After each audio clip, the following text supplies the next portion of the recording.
I saw Heather for a second.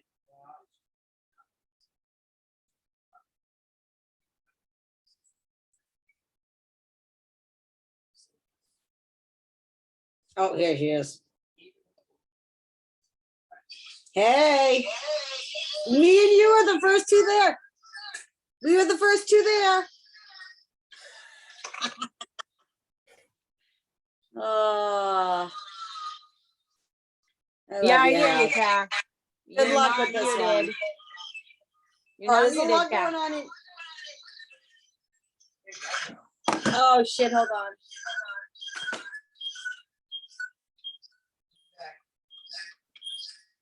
I'm gonna hang up on Heather for now. Oh, I'm not muted. Hi, everyone. I'm muting myself now.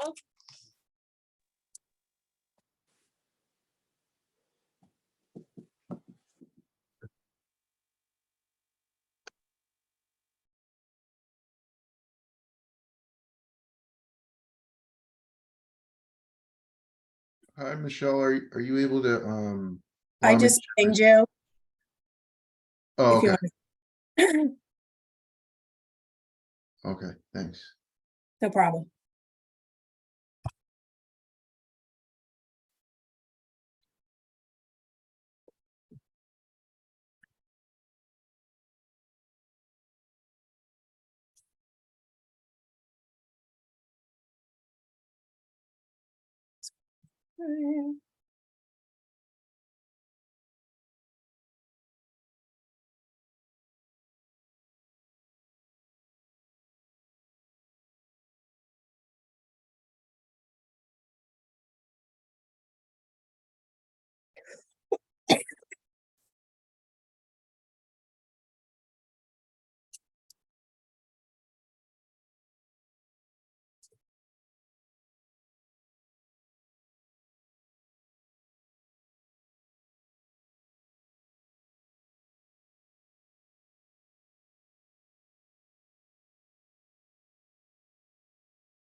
Hey there. Hey, Jim. Good evening.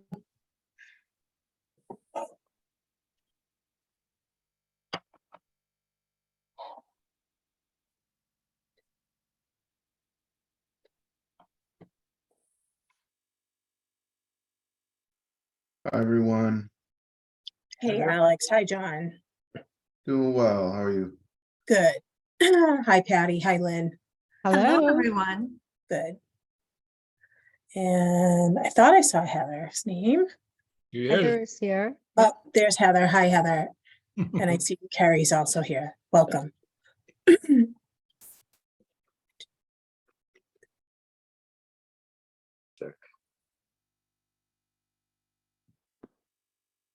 So we're missing Patrick, Dave. And is that it? Mike Raworth. And Mike, that's 3. What time is it, Helen? I mean, Michelle. 6:31, and I see Patrick just joined. Hello. Hey, Patrick. All right. Give me 1 second, because I think MAPC wanted to present tonight. I don't have the admin rights to this Zoom account, so I can try texting Tony. So we can try to resolve it. So give me 1 second.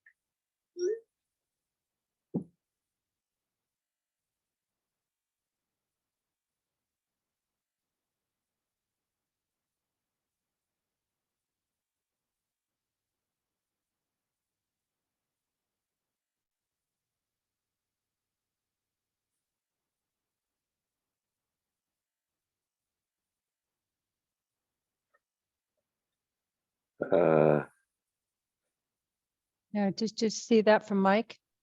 I did.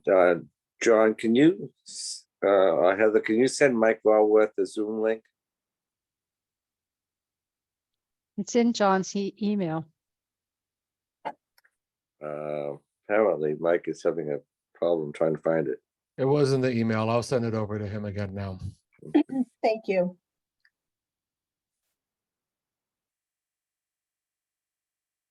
Hello. Oh, there's Hey, Tony. Tony, Michelle. welcome.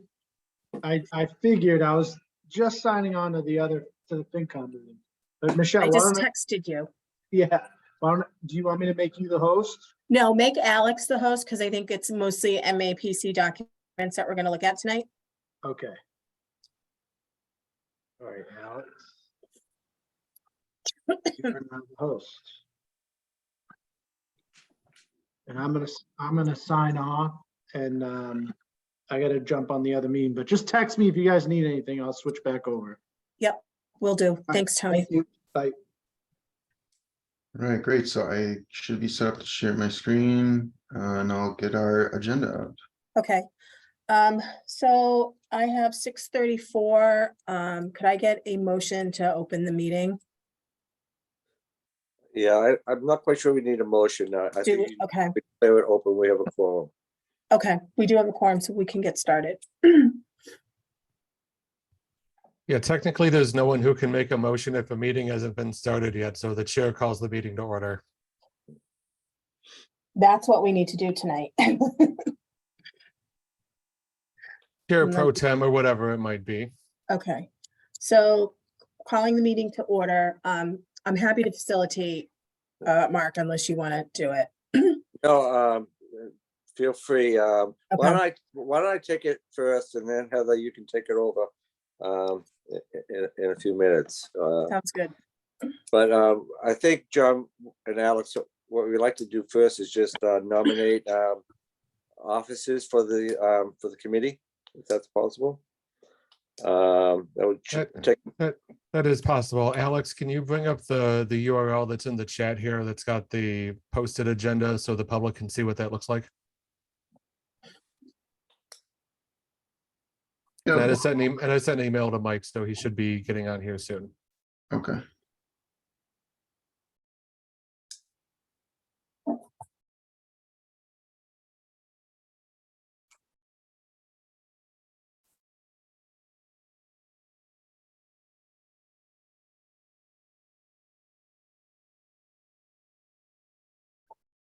All right, can everybody see that?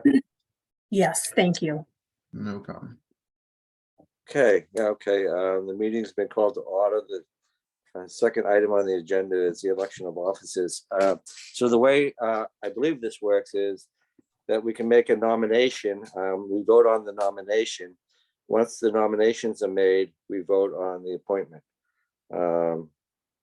So with that said, let's start with chair. I would, I vote to move to nominate Michelle Capano as chair of the committee. Seconded. Seconded by Pat O'Reilly. Any discussion on the matter? Good choice. Thank you. Is there anybody else that is interested in being chair? I have a question. This is Carrie Collins, 22 Breezeal Terrace. And I just, as a community member, kind of would like Michelle not to be the head of a Nahant page if she's going to be a chair of a committee. Okay, I think, Kerry, appreciate your comments, but I believe we have a public forum coming, No, but This up beforehand because of voting. I'm just Yeah. saying that okay, it's my opinion. I'm just putting it out there. Thank you. okay, all right. Any other discussion on the motion? Hearing none, we have a roll call vote. I have all the members. Alex, could you call off the members by name, if you could?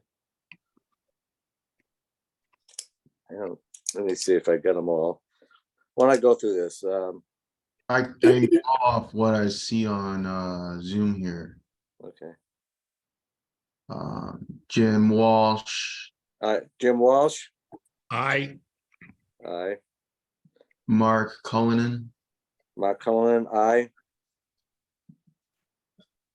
Michelle Capano, I, No, or you- I don't know you if I can vote. Don't vote, Michelle. H. Goodwin, Aye. Okay, Lynn Spencer, Aye. Michael Raworth, I just got onto this call, having just gotten the URL. I assume this is a motion to elect Michelle Capano as chair. Is that right? that's correct. Then my vote is aye.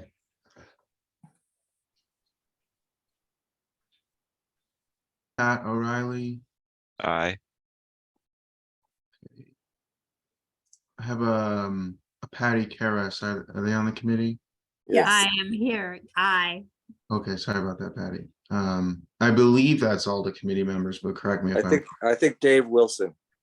Dave Wilson, but Dave- Dave doesn't seem to be on the call right now. Okay. Absent, okay. The ayes have it. Okay, before we move to the next officer, I move that we approve the appointment of Michelle Capano as chair. Jim Walsh, Yes. Mark Cullen, yes. Heather Goodwin. Heather, Did we lose her? Can't see. Yes. okay, thank you. Lynn Aye. Spencer, Yes, Mike Walworth. I thought we just did that.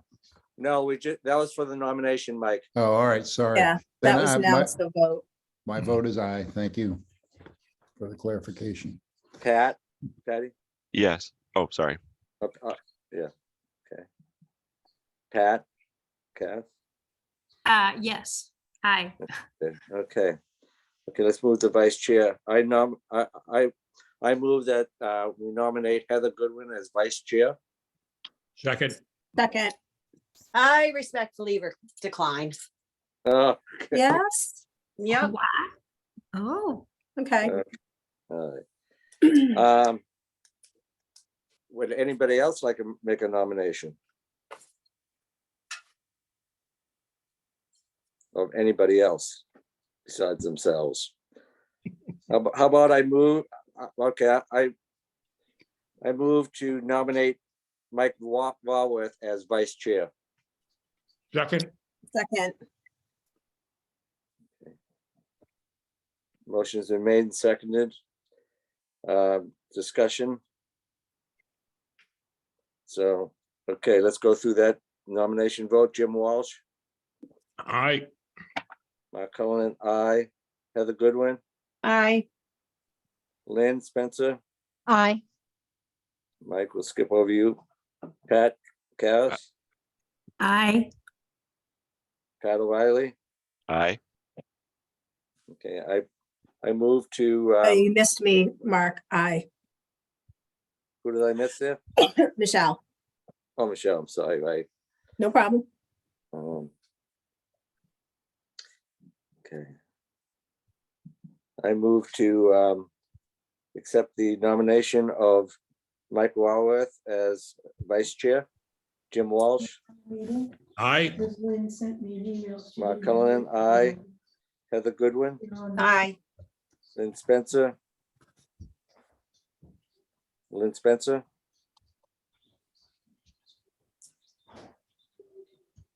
Pat O'Reilly. Aye. Okay. Pat O'Reilly, Aye. Pat Karras, Aye. Michelle Capano. Aye.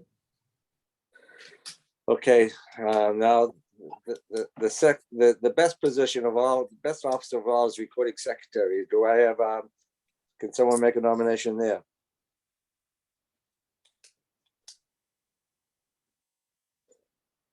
I I'm would willing like to to do, nominate, I'm willing to do it if no one else is, so if unless there's someone else that wants to do it, someone can nominate me.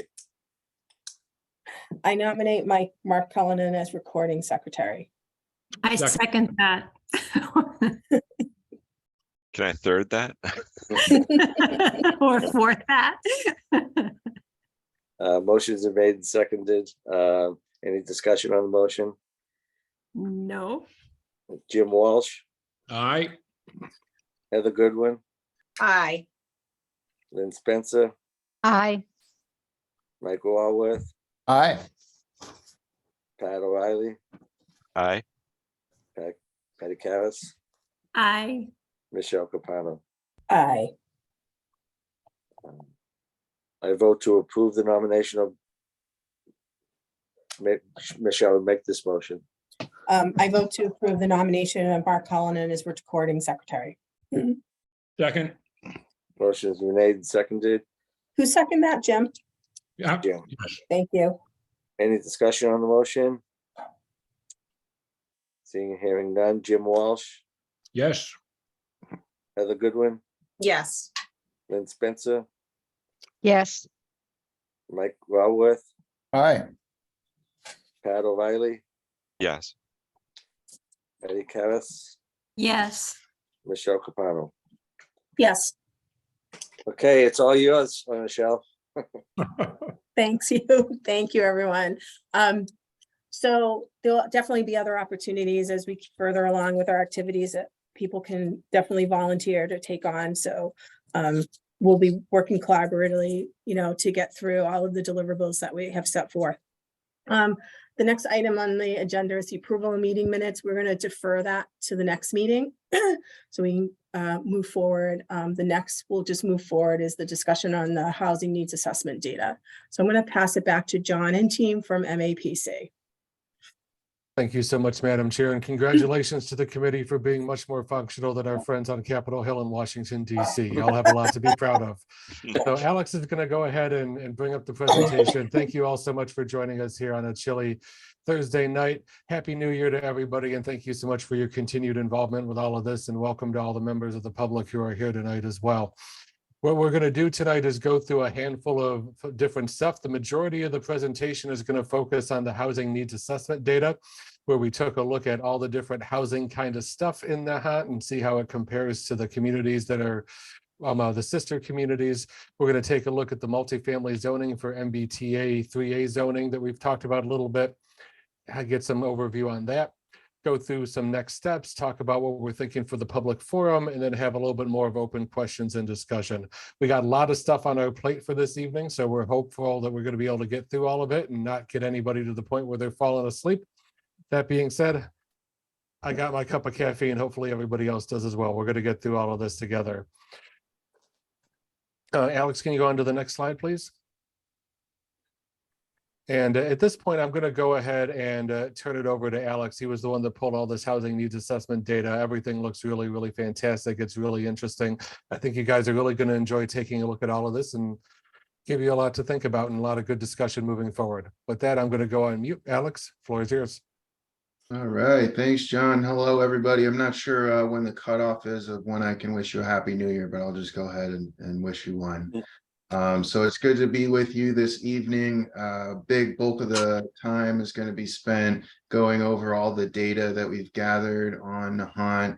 And ultimately, this is going to be written up into a report. But before we do that, I want to present the information to you because as Nahanters, you have the local expertise and you can let us know if this is looking right. You can give us some insights about why we're seeing certain trends. So it's really important for us to look at this together before we put it down formally and before we present it to the public at large. And this information is also really going to help us through our process, as this is a data-driven process, as well as a public-driven process. So this is really kind of the backbone of the research that we've done so far. You're going to see that the housing needs assessment is broken into these three categories of community demographics, housing stock, and then how accessible and affordable that housing is to the community. So I will pause at each point. Once we get through each part of this, I'm going to pause for questions and comments. So if something comes to mind while I'm going through something, which I'm sure it will, please just write it into the chat and then we can come back to it as we go through each section. So throughout this analysis, you're going to see some context communities. And we worked with Tony and did a intense analysis to really understand what kind of communities that we could include in our data to give us a little bit of a sense of how significant something might be, because you might see a trend in Nahant, but if you're able to compare it to other communities, it can tell you whether it's significant or not. So we did an analysis where we basically looked at different demographic and housing data, and we looked at that and we scored basically communities that fell within a range. So if it was like total housing units and one of the communities fell like plus or minus, let's say 200 from that metric, then it would score a point. And then we have all these different categories where communities that were, basically within the range that's similar to Nahant, they got a point. And then we added up all the points and then we came to the context communities and then we reviewed this with Tony so that we could actually pull all of the data and do the housing and needs assessment that we're showing you tonight So that was something that we needed to do beforehand. But ultimately, when we did the analysis, the context communities that we came away with are listed here. One of the things that we did weight was whether the community was a coastal community. So that got like 1.5 points instead of 1 point if it was. So this is the communities that we came away with, and the town indicated that this looked good. So we moved forward and used these in our housing needs assessment. Again, they're just there to give us a little bit of sense of how significant some of the things we're looking at are. So with that, I'm going to get into the first section. And again, I'm going to pause at each part to take your questions and get your insights on things. So if something comes to mind, please throw it in the chat. And then when we get to the end of each section, we'll have a little discussion.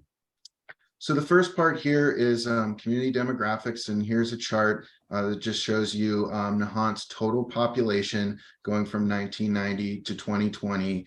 And, you know, maybe that line kind of looks like a dramatic decline, but honestly, it's just a 2% decrease in 30 years. So not really a big decline in population, but it has come down a little bit. And the last decennial census in 2020 puts the population at just over 3,300. This next piece of data here is the average household size. So how many people are living in a household in Nahant on average? Is it 1 person, 2 people, 4 people? Well, we can see that there's been a very slight decrease in average household size, but again, not very significant. And today, the average household size for Nahant households is about 2 people. On the right, this chart here is showing the average household size for owner-occupied households and renter-occupied households. Renter-occupied households on average are a little bit smaller, but I'm not seeing a big difference here. But I would say on the whole, average household sizes are smaller. And when we look at the context communities, we can see that Nahant actually does have the smallest average household size of all the different context communities that we've looked at. This next chart is showing the percent of households that have children versus households that don't have children. So you can see that the numbers on these bars are showing you the actual number of households. So 292 households with children. And then, you know, over 1,400 without, and then the bars here are showing you kind of the percent. So just under 20% of households in Nahant are households that have children, and that is also the smallest percent of households with children when we're looking at the different context communities. Similar to that trend, we also looked at school enrollment and saw that there, I would say, has been a pretty considerable decline in the amount of kids enrolled in public schools in Nahant. And this is in a 5-year period from 2013 to 2018, where we have data from the Massachusetts Department of Elementary and Secondary Education. And so we saw a 21% decline in enrollment for Nahant, which was the largest decline of all of the context communities. But you can also see that all of the context communities actually had decline in school enrollment. This is something that we look at in a housing plan, because sometimes there can be concerns about if there's new housing being added to the community, how's that going to impact our school system?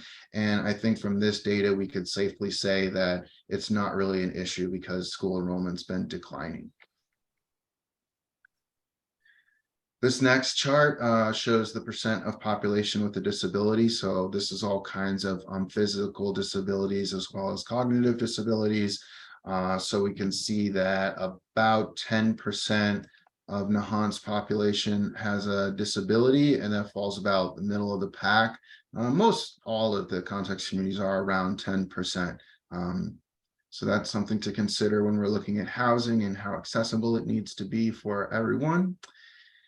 This next chart is showing race and ethnicity for Nahant in all the context communities, and we could see that Nahant's falling about middle of the pack when it comes to racial diversity, with under 10% of the population being people of color and the remaining being white. And then this chart is showing median income. So you can see that the green bar is the overall median income for all households in Nahant. And then the gold bar is showing median income of owner occupied households. And the blue bar showing median income for renter occupied households. So we can see that of all the context communities, Nahant has a relatively lower median income of 94,000. Something that I thought was interesting in particular about Nahant is that the median income of owners and renters is not as different as you would typically see it. Like for instance, in Ipswich, you could see, median income of owners is over 120,000, where it's only 40,000 for renters. And you can see that in some of the other communities too. But in Nahant, the owners and the renters have similar median incomes. So let's look at median income as it's changed over time. This is from 2015 to 2020, where we have our best data sources. And so this is just showing the overall median income, and there was a pretty good increase over the last 5 years. And I think that may be attributed actually to a pretty substantial increase in the median income of renters, which was 48,000 in 2015 and up to about 80,000 in 2020. That's a 64% increase in 5 years. So that's a pretty good increase in the median income of renters. And that's something that when we get to the end of the section, I'd love to have your thoughts on about why you think that is.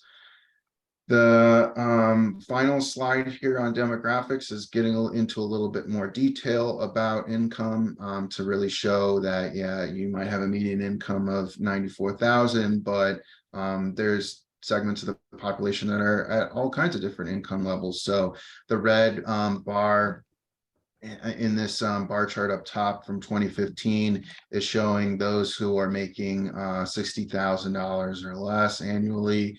And the this orange bar is those making 60 to 99,000, and then the green is those making 100,000 or more. So you can see in the last 5 years that the income has shifted, where there are more folks who are making over 100,000 and less folks who are making between 60 and 99 and 60,000 or less. So I would say the income distribution has shifted to be a little bit higher in the last 5 years. It's a notable shift. I wouldn't say it's a huge shift, but I think when we look at those median incomes, we can see that especially the median income of renters has definitely changed a lot in the last 5 years. So with that, I'm going to pause now to see if anyone has any questions or thoughts that they want to share on the community demographics section. Yeah, those income statistics, inflation adjusted, number one. And when you do the comparison between rental income then versus now, did you adjust for the fact that the rental stock may have increased? I'm thinking of the Coast Guard housing when it came online. It may have influenced the number of people in rental units and their comparative income. Yeah, well, first I'd say that the data comes from the American Census Bureau that you're talking about in terms of income. So I believe it would be adjusted for inflation. And that's the absolute best data source for income that we have available.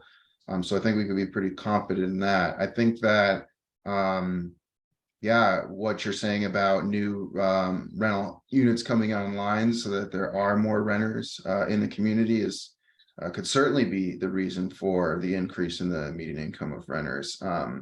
When did that housing that the Coast Guard housing come online? Because this was shown 2015 to 2020. About 2008. Yeah, thanks, Mark. I was going to say that too. What about the Bass Point apartments? I think that Those have been in existence for at least 30 years, if not longer. the Bass Point, yes, okay. So what's changing it though are micro pockets of rentals that are coming up. So someone's converting their house. Maybe they acquired a home that's a legal 2-family and it wasn't being used as a 2-family, and they are making it a 2-family and, making it or converting an in-law apartment. that's creating additional units. We'd have to, what would be interesting is if we could compare assessment data from 2015 on the number of units and those that are legal two families to present day, to see if there was a shift in any of those numbers. So something that was considered a legal two family, that may have not been a legal two family in 2015, but for some reason now is, because they converted an in-law apartment.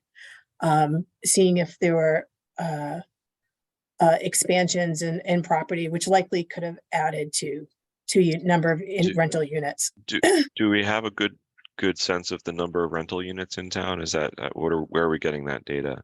That's, we're actually gonna look at the housing stock in the next section where I'm gonna show you some of that information. But yeah, Michelle, I think if we could get some of that assessor's data from the town, we could certainly take a look at that and see if that correlates here at all. So the other thing I'd comment on is on the income side. So looking at the real estate market, the number of turnovers in properties. So you have newer residents coming in that may have higher salaries. That's probably driving the income piece. There's also been a shift across certain sectors. So I work in financial services, so I can speak to this. So financial services has definitely seen a shift in increasing incomes to attract talent. So depending on the sector that a resident works in is probably commanding a higher salary now than it was 5 to 10 years ago. And it's just because of marketability and, where we are in Massachusetts, lots of tech companies, other institutions, other sectors that are growing. So that's definitely contributing to the higher salaries. But it's also notable that the renters' salaries are increasing as well. So even though they may not be able to buy, they are able to rent and still have a higher salary and still live comfortably.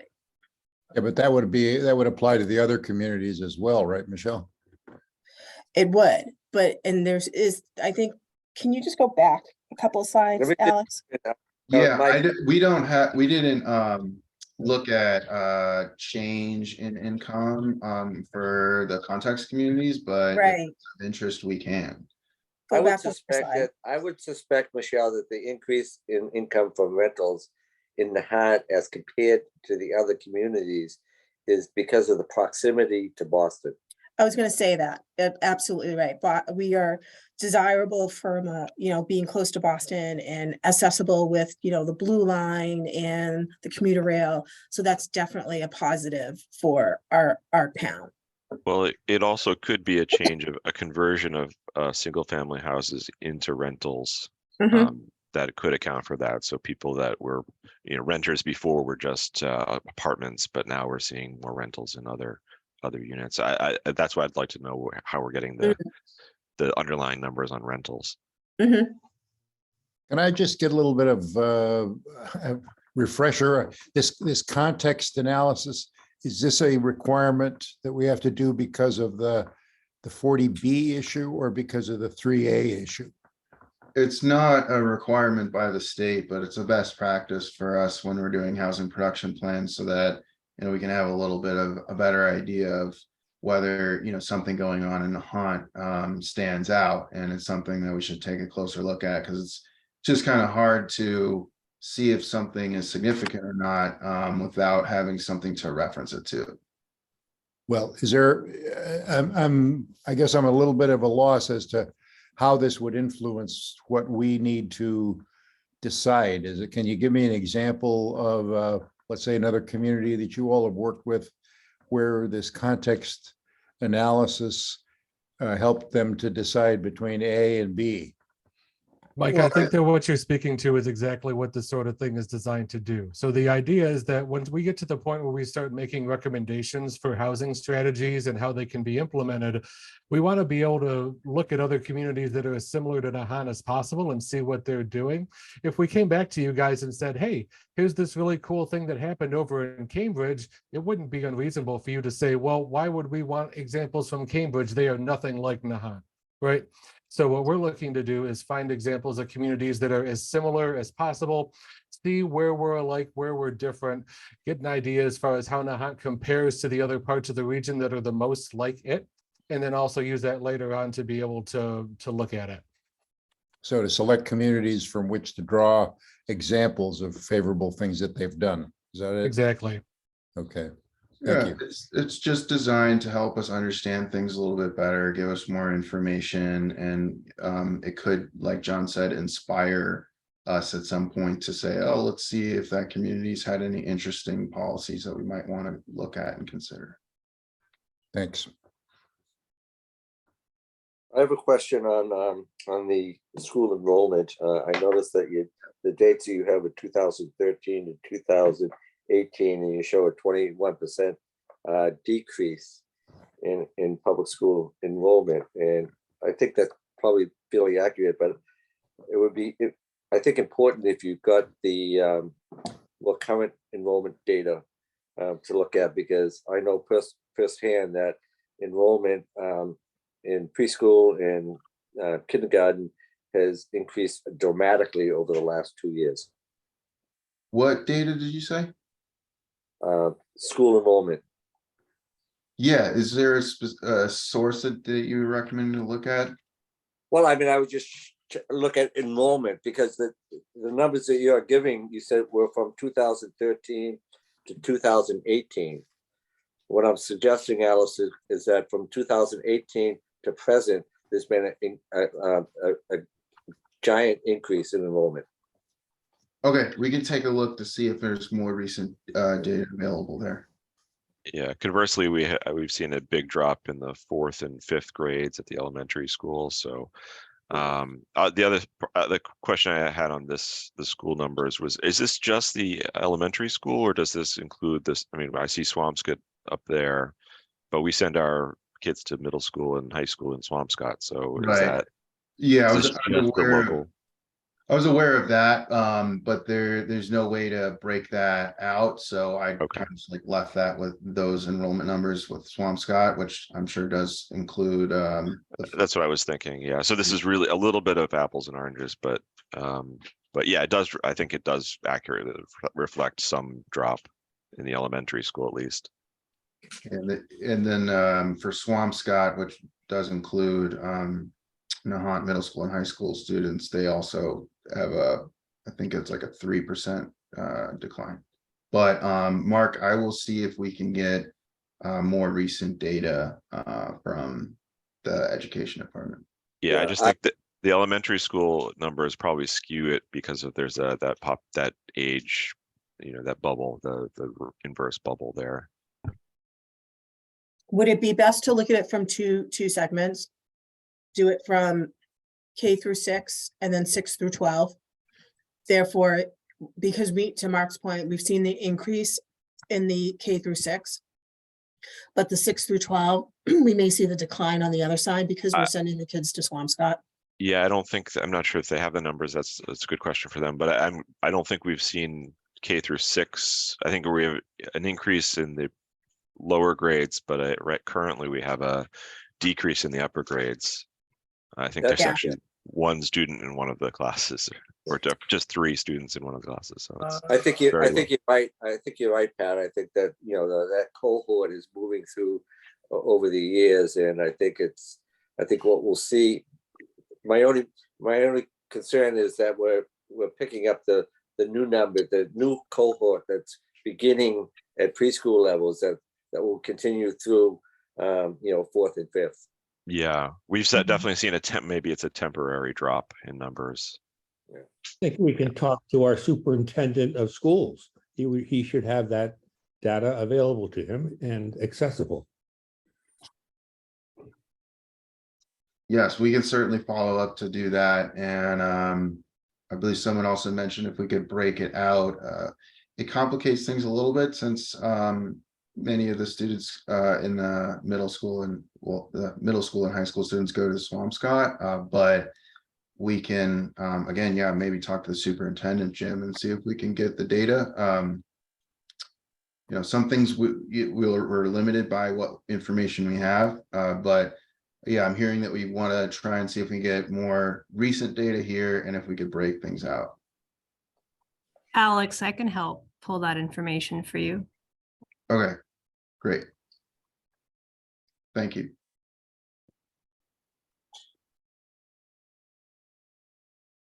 All right, so I think we're ready to move on to the next section to look at Nahant's housing stock. So I'm going to get into that. So there was a question about renter occupied and owner occupied housing units. So this is also census ACS data. So we have the majority of the housing being owner occupied, 77%, 15% is renter occupied, and then 8% is vacant. So here, again, we're going to look at this broken out by single family and multifamily, which is anything that's going to be dwellings in a 2-unit building or higher. So you can see that again, over 70% of the housing stock is single family, which I would say is fairly similar to the context communities.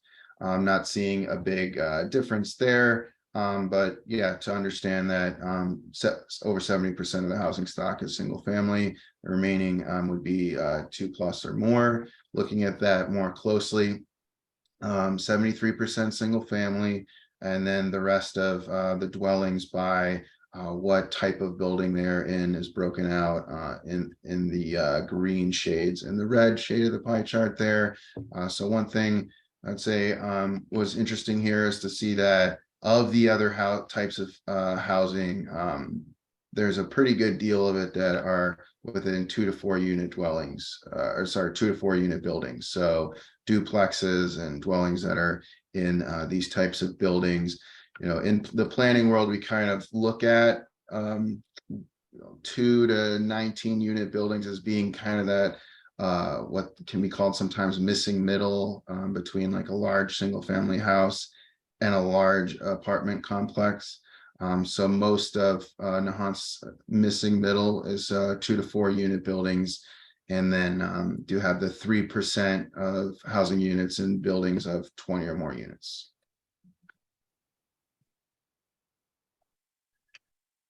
So here is the housing stock by number of bedrooms, and we included the context communities in this one.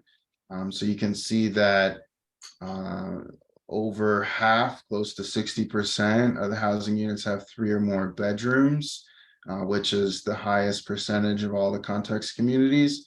And I think this is something to keep in mind. We looked at average household size, and it was an average household of 2. And you could see that the majority of homes, close to 60%, have 3 or more bedrooms. So a little bit of a mismatch there. Might want to be thinking about some smaller types of homes that have fewer bedrooms, but just something to consider as we're thinking about the town's housing needs. This is total building permits going back to 1980, broken out into different segments. I want to caveat that we're definitely going to need to get some additional data from the town to augment this information. It is Census Bureau data that is locally reported, but oftentimes it's all the data isn't reported to the census, so it can often be incomplete, but it can at least give us a brief look at things at this point, but we'll have to work with probably the assessor to get some of the other permits to include here, because going back to 1980, at least from what the census has, we're only seeing single families being permitted, but I believe we probably should at least see the Bass Point apartments reflected in here in multifamily. So we'll have to get some additional data to augment this, but from what we have from the census, you can see that that most buildings have been permitted between 1980 and 1990, and have more or less declined as we've moved through the years, which makes sense, especially for a small community like Nahant, where there's not a whole lot of opportunities for development. So does this represent permits for new construction from the ground up? And is this a tally of individual permits or of dwelling units permitted? For example, the Bass Point apartment would be one permit, but for a bunch of units. Yeah, can I just add quickly that on the Bass Point Apartments, it was approved. That was approved. The permits were approved for that in 1972, so that falls outside the range of this. Okay, so Okay. that wouldn't be in the range of this. So I believe this is for units that would come from a building that was permitted. And it's for construction as opposed to, I mean, the building permits are required for a lot of changes. Yes, I'm gonna have to confirm. I'm gonna have to look at the census's website to confirm whether this includes conversions or not. But I do believe it is new construction, but I'm gonna have to confirm that. And I'll make sure we get that confirmation to you. Great, thank you. All right, so moving ahead to median rent, this is one of the data sources that I think is kind of difficult to get an accurate sense of, especially from the census, because rent changes so quickly. So we have a special rental database at MAPC where we're gathering data from all of the online rental listing websites like Trulia and Pad Mapper and all of the different sites where rental units are listed online. So we gather all of that data so that we can have a little bit more of an accurate picture of what median rents look like. But again, it's just kind of difficult to do. In Nahant and all the context communities, another challenge is that there's just not that many rentals, so we don't have a very large sample size, but we were able to see that we had a fairly large sample size of 1-bedroom rentals that we could look at that would allow us to have a confident estimate of what median rent is. And so we looked at median rent for 1-bedrooms in Nahant and the context communities, and we've seen it's close to 1,700 when we're looking at all the listings for 1-bedrooms that we aggregated from 2021 to 2022. And that I would say falls on the side of being a little bit more affordable in comparison to the context communities. I'm sure everybody will have lots of thoughts on that when we pause for questions and comments. Okay, so this chart here is median residential sales, and this is from the Warren Group that we gather this data from, which is very good data.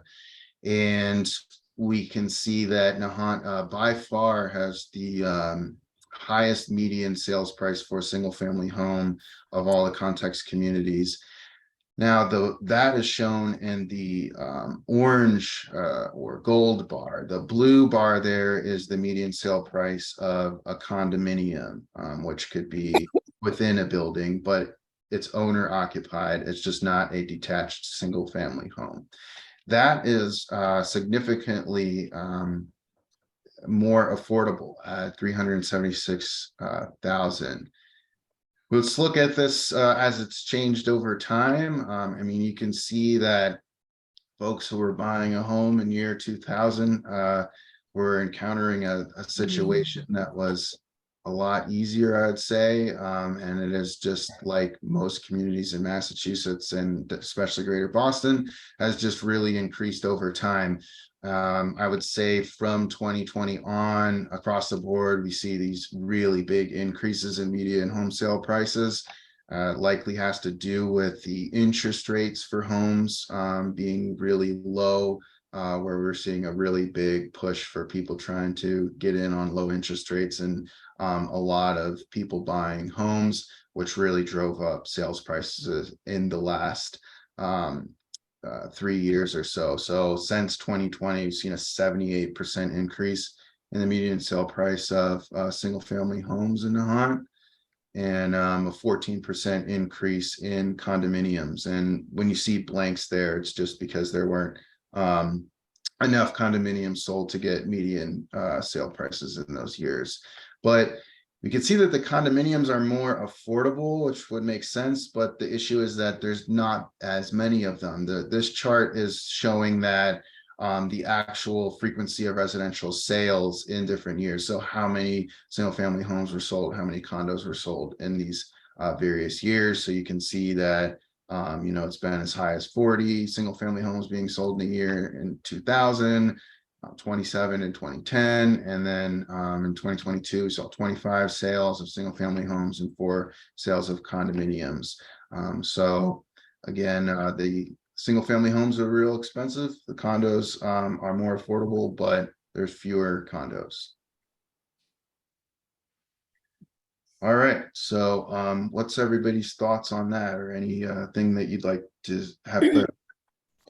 Is the appreciation in Nahant comparable to the rest of the area? Yeah, in the last, since 2020, the big Yes. increase, yes. Thank you. So on the rental stuff, I think we need to take a look at that and remove Ballast Point Apartments. There's 140 units there. They average from 1,600 to 1,750, and that's going to cause a necessary normalization of the rentals in Nahant. Versus if you look at, rentals in a 2-family or a 3-family or some type of other combination, their rentals are probably going to be higher, maybe over 2,000, 2,500. I've done quick swags on, realtor.com and apartments.com, see what, rentals are getting. And I think that's going to bring the rental prices down, which is maybe unrealistic, because they also know who their market is, right? And if we asked what the average age was of renters in that area, you're going to be surprised that it's not as young as you might think. So just to clarify, Michelle, you're saying that the Bass Point Apartments are skewing the median rent Yes. lower? Yes, I think they're skewing them lower. Okay, and that rentals in smaller buildings that people are doing in town, you're seeing as higher, like in the range of 2,500. Yes. Okay, that's good to know. It makes a lot of sense. I think that's true, Michelle. Good point. The thing that stuck out with me, Alex, on this was the 60% or more of the single family homes have 3 or more bedrooms. So I think that just looks at the potential for accessory dwelling units even more so. Great point, Mark. Yeah. Well, I was thinking on that point, Mark, that there's that potential for empty nesters, people that if you provide them with different housing options, quality housing options in town, then that would free up housing, three bedroom housing for families, younger families, and that would play into our school drop too. Yeah, But I don't know. the opposite side of that. Go ahead. No, go ahead, Mark. I don't know if you can, zoom in even closer on that to say, what is the demographic makeup of those homes with 3 or more bedrooms? I think you might find that it's very low. Yeah, so Mark raises a good point. So on the bedroom sizes of three bedrooms or more, I'll use myself as an example. We have a 4-bedroom home. 2 of the bedrooms are being used as offices because our jobs have changed, and now we're working from home, 80 or 90% of the time. And so for those homes, if there are 2 people living in them, one of them is probably being used as an office, and because that other owner is working from home now, 50 or 75%. Whether they want to give that up, that's something to be considered. But I think it's something to note as well, that there's a change in workforce from the last almost 3 years now because of COVID, and they're not going back into the offices. I'm in an office bedroom right now.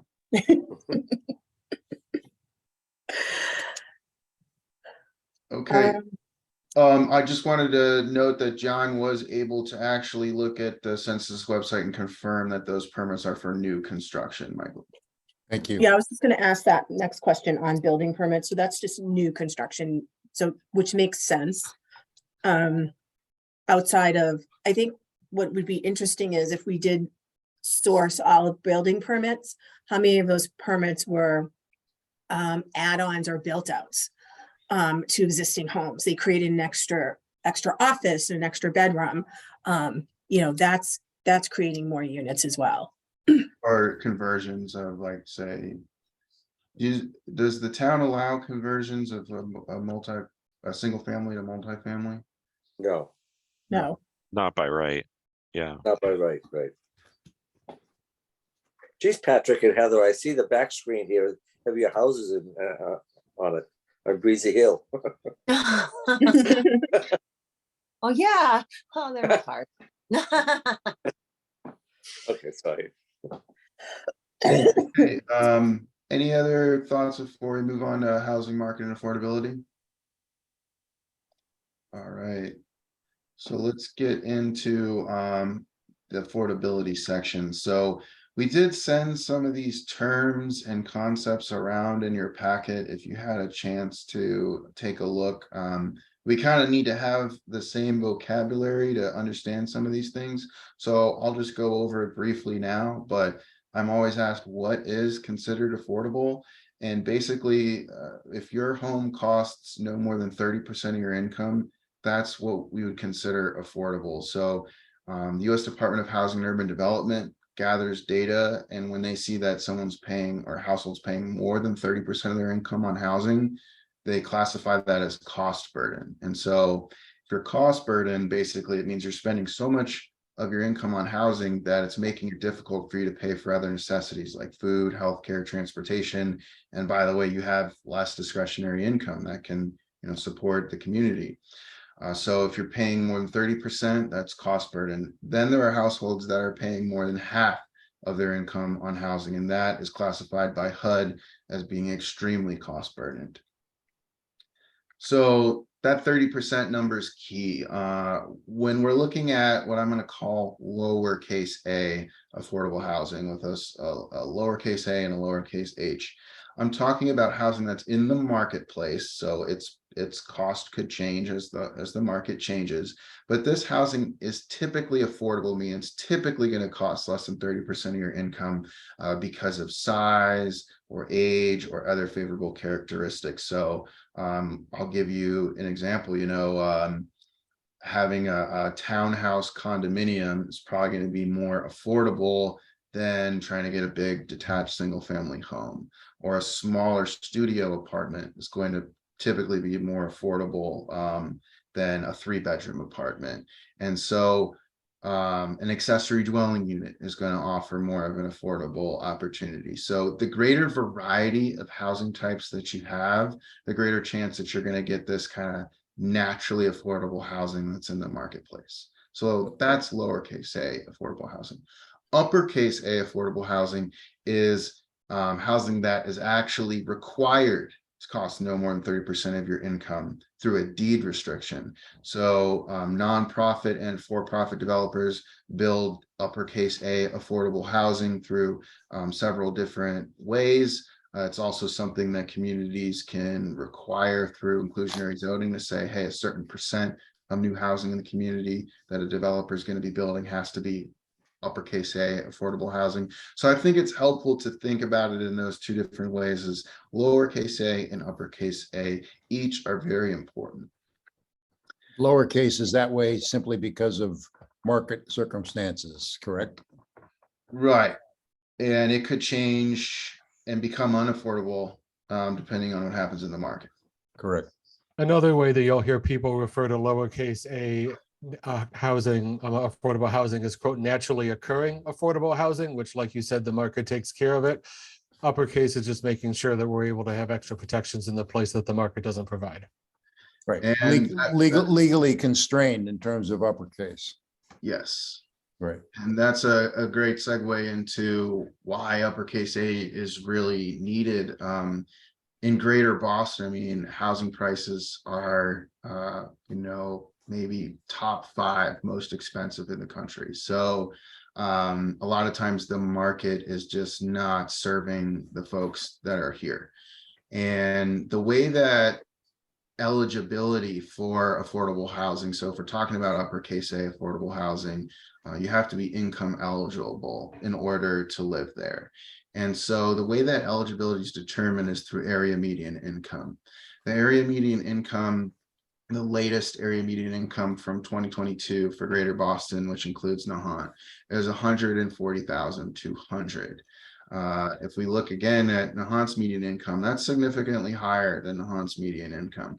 But this is still how eligibility for affordable housing, based on how this works with the government, this is how eligibility is determined. So if you as a household earn 80% of the area median income, so 80%, that 140,000, you're eligible for affordable housing. And a lot of people will find out, well, wow, I'm eligible for affordable housing, or I'm not too far from it, and be surprised to learn that.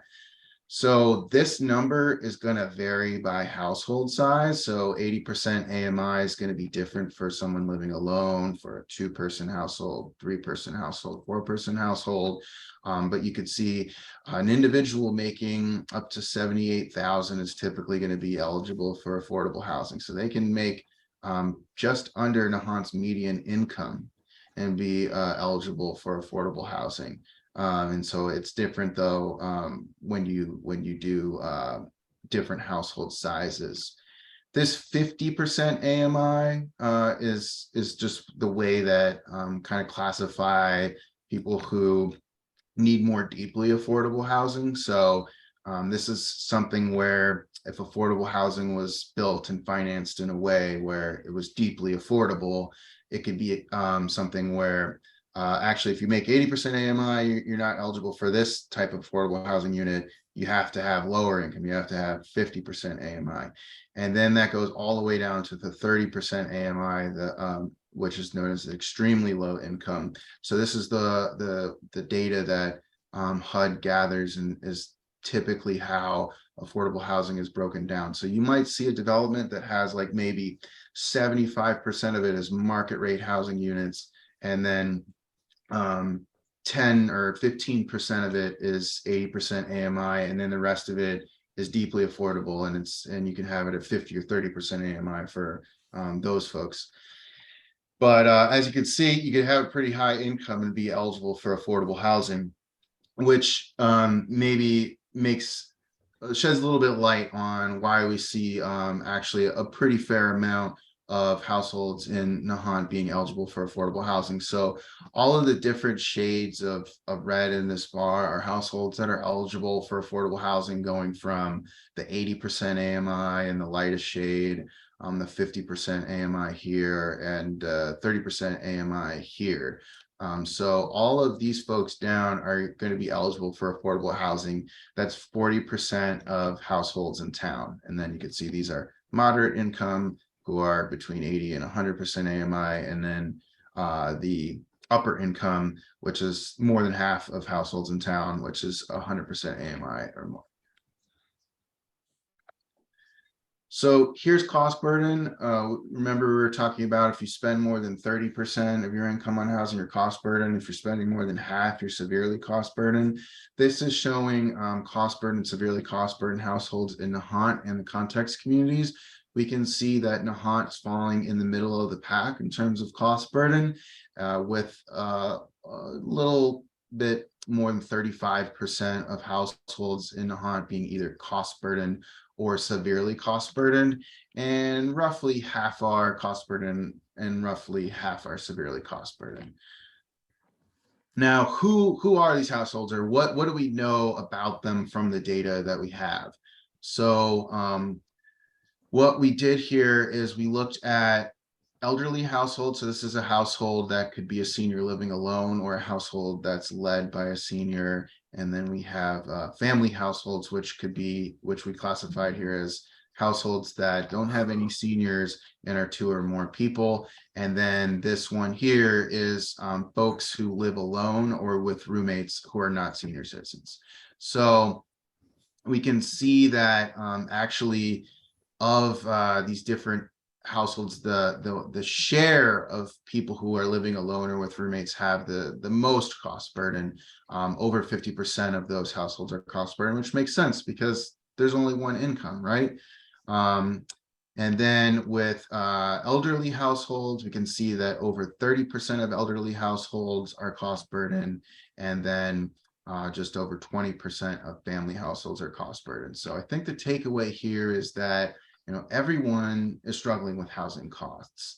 We can definitely see that there's a need here for people living alone. There's need here for seniors, but there's also need for family households as well.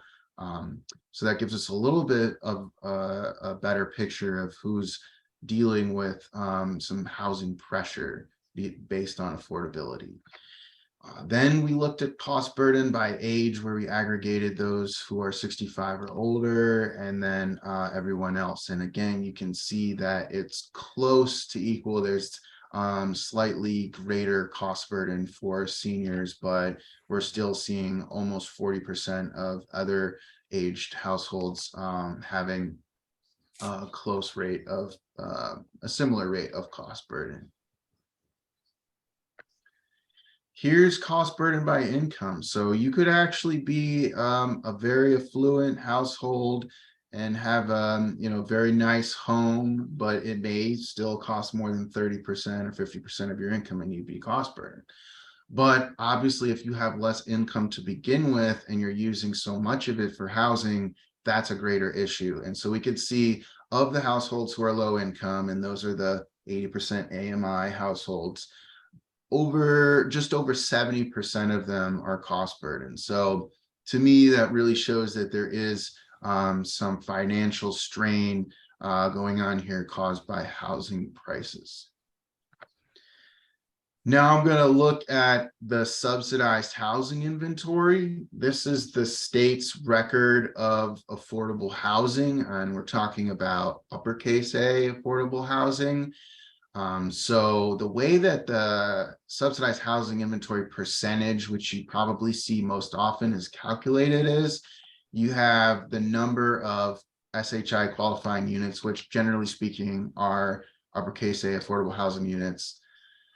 And that is divided by the decennial census total housing units in town, which gives you the percent. Nahant's current record by the state records is just under 3% for the SHI. The state wants to see every community be at 10%. The thing that we should just be mindful of too is that this is eventually going to be calculated with the 2020 census total, which would just slightly reduce this percentage, but not significantly in Nahant's case. But just want to make you aware that the state is still using the 2010 number for whatever reason as a denominator, but eventually it will use the 2020 number, and this is what the SHI will be. So looking at Nahant, there's a lot of reasons why Nahant's SHI is lower comparatively. I mean, it's just a little peninsula out in the water. There's like lots of development constraints. So it makes sense that there would be less units on the SHI. But here you can see how it looks with some of the context communities. Essex, which has, I think, similar constraints, is also fairly low as well. But really the only community that's above 4% is Ipswich, and they're close to 10%. So this is the SHI and how it looks with the context communities. But, I really like to think about what is the actual housing need, not necessarily what is the SHI and is it 10%. So we're looking at that chart that showed how many households in town are eligible for affordable housing. And that's an estimate of about 645 households that are 80% AMI or lower. Therefore, they'd be eligible for affordable housing. And then we know that there's 48 units on the town subsidized housing inventory. So if you break that down to a ratio, for every 13 income eligible households in Nahant, there's one affordable housing unit in town. So I would say there's really a lot of local need for uppercase A affordable housing in town. So that was a lot of information. I'm gonna pause there for questions. On the slide with the blue bubble that introduces 40B, there you go. The bubble on the top left at the end of it, it says, but market rate rental units built through 40B are also SHI eligible. Yeah. So does that mean that, let's say we experience a hostile 40B development, which builds maybe 15 subsidized units or low cost units and 15 market rate units. Does that mean that the market rate units built by that developer count toward our subsidized housing inventory? Yes, it would. You can have a 40B, basically any community that's not at 10% is vulnerable to a developer using the 40B permitting process instead of the local zoning permitting process, where they can do an affordable housing development. The community can also choose to use that process if they feel like they want to use it and have planned and thought about a good way to use it. And they want to do that because it gives them more flexibility or the ability to really get more from the developer. But in any case, you are correct. A 40B typically is going to have 75% of its units be market rate and the 25% be affordable. But those 75% market rate units all are going to count on the SHI.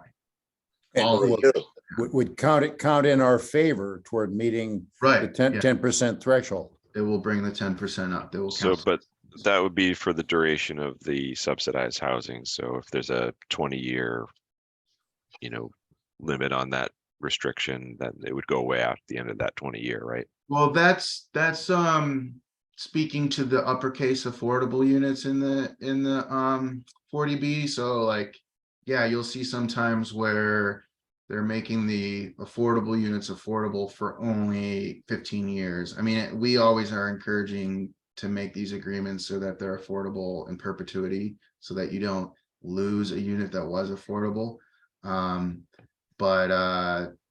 the market rate units are going to count forever, no matter what. But if the affordable units expire and they are not affordable anymore, because it was like you said, like on a 15 or 20-year term, then yeah, you lose those. So that's why you want to make sure when you do these agreements, you make sure that the developer is agreeing to make those affordable in perpetuity, so you never lose them.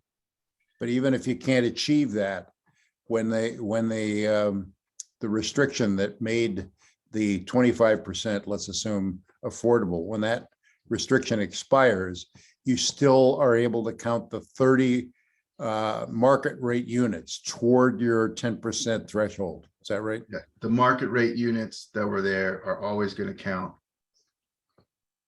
if they were built through 40B. But this is for market rate rental units. Market rate owner occupied units do not count on the SHI. Okay, right. A big difference. So again, in layman's terms, Alex, if we had a development of just for numbers purposes of 100 units, and they were owner occupied, and it was a friendly 40B, and 25% of those were affordable, then only 25% would go towards a SHI, correct? Correct. And actually, I did the Marblehead housing production plan, and almost all their 40Bs were owner occupied, and is one of the reasons they didn't have a very high SHI. So let me just continue this so that it's clear to me and everybody else. If those 100 units were rental and 25% were affordable, then all 100 would count towards SHI, right? That's correct. Okay, that's great. So let's assume that they're built as rentals to begin with under a 40B, whether it's hostile or friendly. And later on, somebody gets the bright idea to convert them to condos, so they're then owner occupied. What does that do to the calculus? That's a great question. I would have to look into that. Can I also just follow up on that? I was surprised by the the market rate rentals being in perpetuity. Is that by regulation or is that by statute? Because I think that's a big difference. I can take a look at those details and confirm for you. Because I know that the state's been moving the goalposts on 40B. I know the by land area calculation that was radically changed at one point in the past 15 years. That's a great point. It could be, But it'd be pretty revolutionary for them to change the regulations and make existing units suddenly non-compliant. Yeah, I would actually expect that from the state if that was a regulatory approach. As soon as we get to the next threshold or we start losing, I mean, because it would actually make sense from my perspective. If it's not affordable housing, why are you giving it credit, especially after the restriction on the housing expires in 15 or 20 years? Because people acted in the light of the regulations as they then existed. Yeah, well, I think you're. That's a way you're talking about. Another thing that I want to just bring up here that was in your packet, to get safe harbor from 40B, where you can say no if you don't like this 40B proposal and you don't want it to have safe harbor. That's what that means. Yeah, it could be at the 10%. But you don't have to do that to get to safe harbor. If Nahant locally adopts the housing production plan we're working on and it is certified by the state, then you have a housing production plan of record. It's good for 5 years, but you can always easily update it. But within that 5-year span, if you have a development where you've added 0.5%, 1% to the SHI, you can get like 1 or 2 years of safe harbor.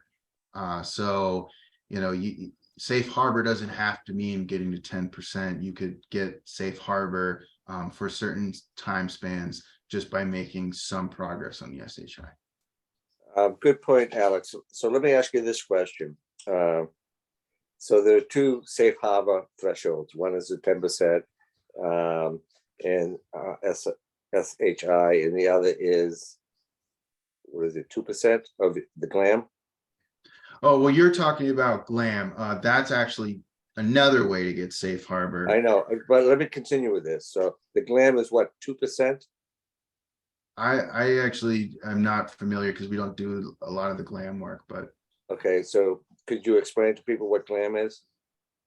I believe that's when a certain percent of the community is zoned a certain way, but honestly, I'm not super familiar with it. So I just don't want to put something out there that it may not be accurate, but I know that Nahant is looking to see if the town can get safe harbor through GLAM. That's just not what MAPC is working on. I understand that. So, but it does have to do with this analysis that you're doing. Let me explain why. So GLAM is the area in the town that is set aside for affordable housing, as opposed to non-affordable housing. So, everything on Spring Road, everything on Emerald Road, the Spindrift housing, those factor into the area to meet our thresholds. And if you meet 2% of your land area meets that, if 2% of your land area is dedicated to that. Mark, I'll interrupt you right there. So, because my understanding is that was what I was referring to, the state changing the goalpost on that, because my understanding is that land area calculation, it used to be the acreage of the lot where the housing was on, but now they restricted it really to the footprint of the building. So it's really been radically reduced to getting, getting 2% of the actual land area of the residentially zoned areas of town. That's a much different goal. Essentially, I don't think any towns are really looking at that number anymore. Well, we are, because we just finished GLAM analysis. We just contracted that, and the analysis just came out, and we're at about 1.5% of the 2%. So my question is, Who did that analysis, Mark? I mean, Stantec Engineering and Planning. Okay. So my question is, if you set aside a piece of property and it's all rental, so it's the 40B, rather than the 25% that is just affordable, only 25% of that land area would contribute to the GLAM rather than 100%. So if it was all rental, my question is, if the footprint of that property is all rental for affordable, well, if it's all rental and 25% is affordable, does that all contribute to our GLAM? So that's something that we could look at, and I do agree that it's something that we should be mindful of when we're looking at strategies ultimately in this housing production plan. And Mark, Tony did send us over all that research that Stantec put together. We haven't really had a chance to dig into it just yet because we've been focused on all of this stuff, but it's certainly the things that are towards the top of our list for the new year. Yeah, because they are related. So is it possible to circulate that to the rest of us? Yeah, I think I'll ask Tony to do that tomorrow. Thank you. And this GLAM process is a totally independent pathway to getting 40B bulletproof quality? Yes, it's another threshold. Alternative threshold, yeah. Alternative threshold. And you can also achieve that by reducing the, it's based on the zoning. So it's the residentially zoned areas of town, a percentage of the residentially zoned areas of town. But I think all of our non-residential open space areas are already otherwise zoned, so it's not something I've already looked at that, so I don't think we can. No, we can't approach it from zoning. something that we'll be considering when we get to the point in the process to think about what recommendations, which may include zoning recommendations that we'll be making. So we'll certainly be reviewing what you've sent over and considering that in the recommendations. But I just want to remind everybody, because it's easy to lose sight of like how we trying to help the community when we're like really focused on these state regulations. And that's why I think it's really important to just to kind of set that whole 40B SHI stuff aside for a minute and just think like, all right, we've got 645 folks in town who are eligible for affordable housing. The median income in Nahant is close to like what it would be to be eligible for affordable housing, and there's not a lot of affordable housing available. Right, but 645 is something like 40% of the total households in Nahant. Yeah, and that's to accommodate that population or that need is a big change. yeah, you're not gonna do that tomorrow, but just to understand that the need is there, and so we want to be considering like, this is a housing needs assessment. It's not a 40B SHI assessment. So we should really also just keep in mind like, here's what we know from the data that we have. When we get to the point where we want to see, what does the public think about this? Are we going to hear from folks who are experiencing these housing challenges and pressures, and think about what things can the town do to help them? I think that's a very important point, Alex. Certainly, I'm not here to try to. I'm here to advocate for more affordable housing in Nahant. That's my position. I'm not looking for this to try to figure out how we can get around 40B. I want the town to have control over that as much as we possibly can. But I agree with you 100% that we need more affordable housing in the town. And I look forward to going through this process and helping us get there. And we want to see, communities have control over how that happens. And then, so that's why we're doing a proactive plan rather than reacting to something So we can say like, oh, well, this is the kind of housing that we want. This is where we want it to go. These are the kinds of strategies that maybe don't even have to do with building new housing that can help folks in our community. Yeah, but Well Mark, to your point, if we can double our affordable housing and get to that land area threshold, that's achieving both of our objectives. We're still making huge progress on affordable housing and getting that protection from the 40B unfriendly 40B development. So Yeah, it's definitely good look at.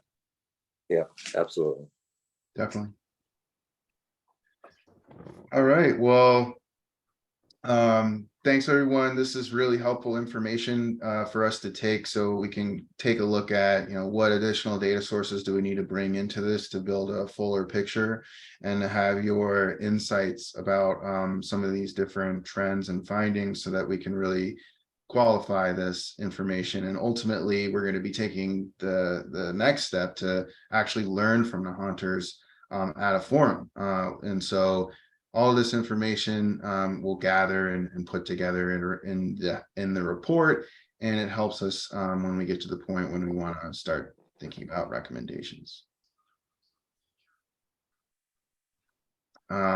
Michelle, I don't know if you had something you want to say, so you're unmuted. Otherwise, I was going to turn over to John for next.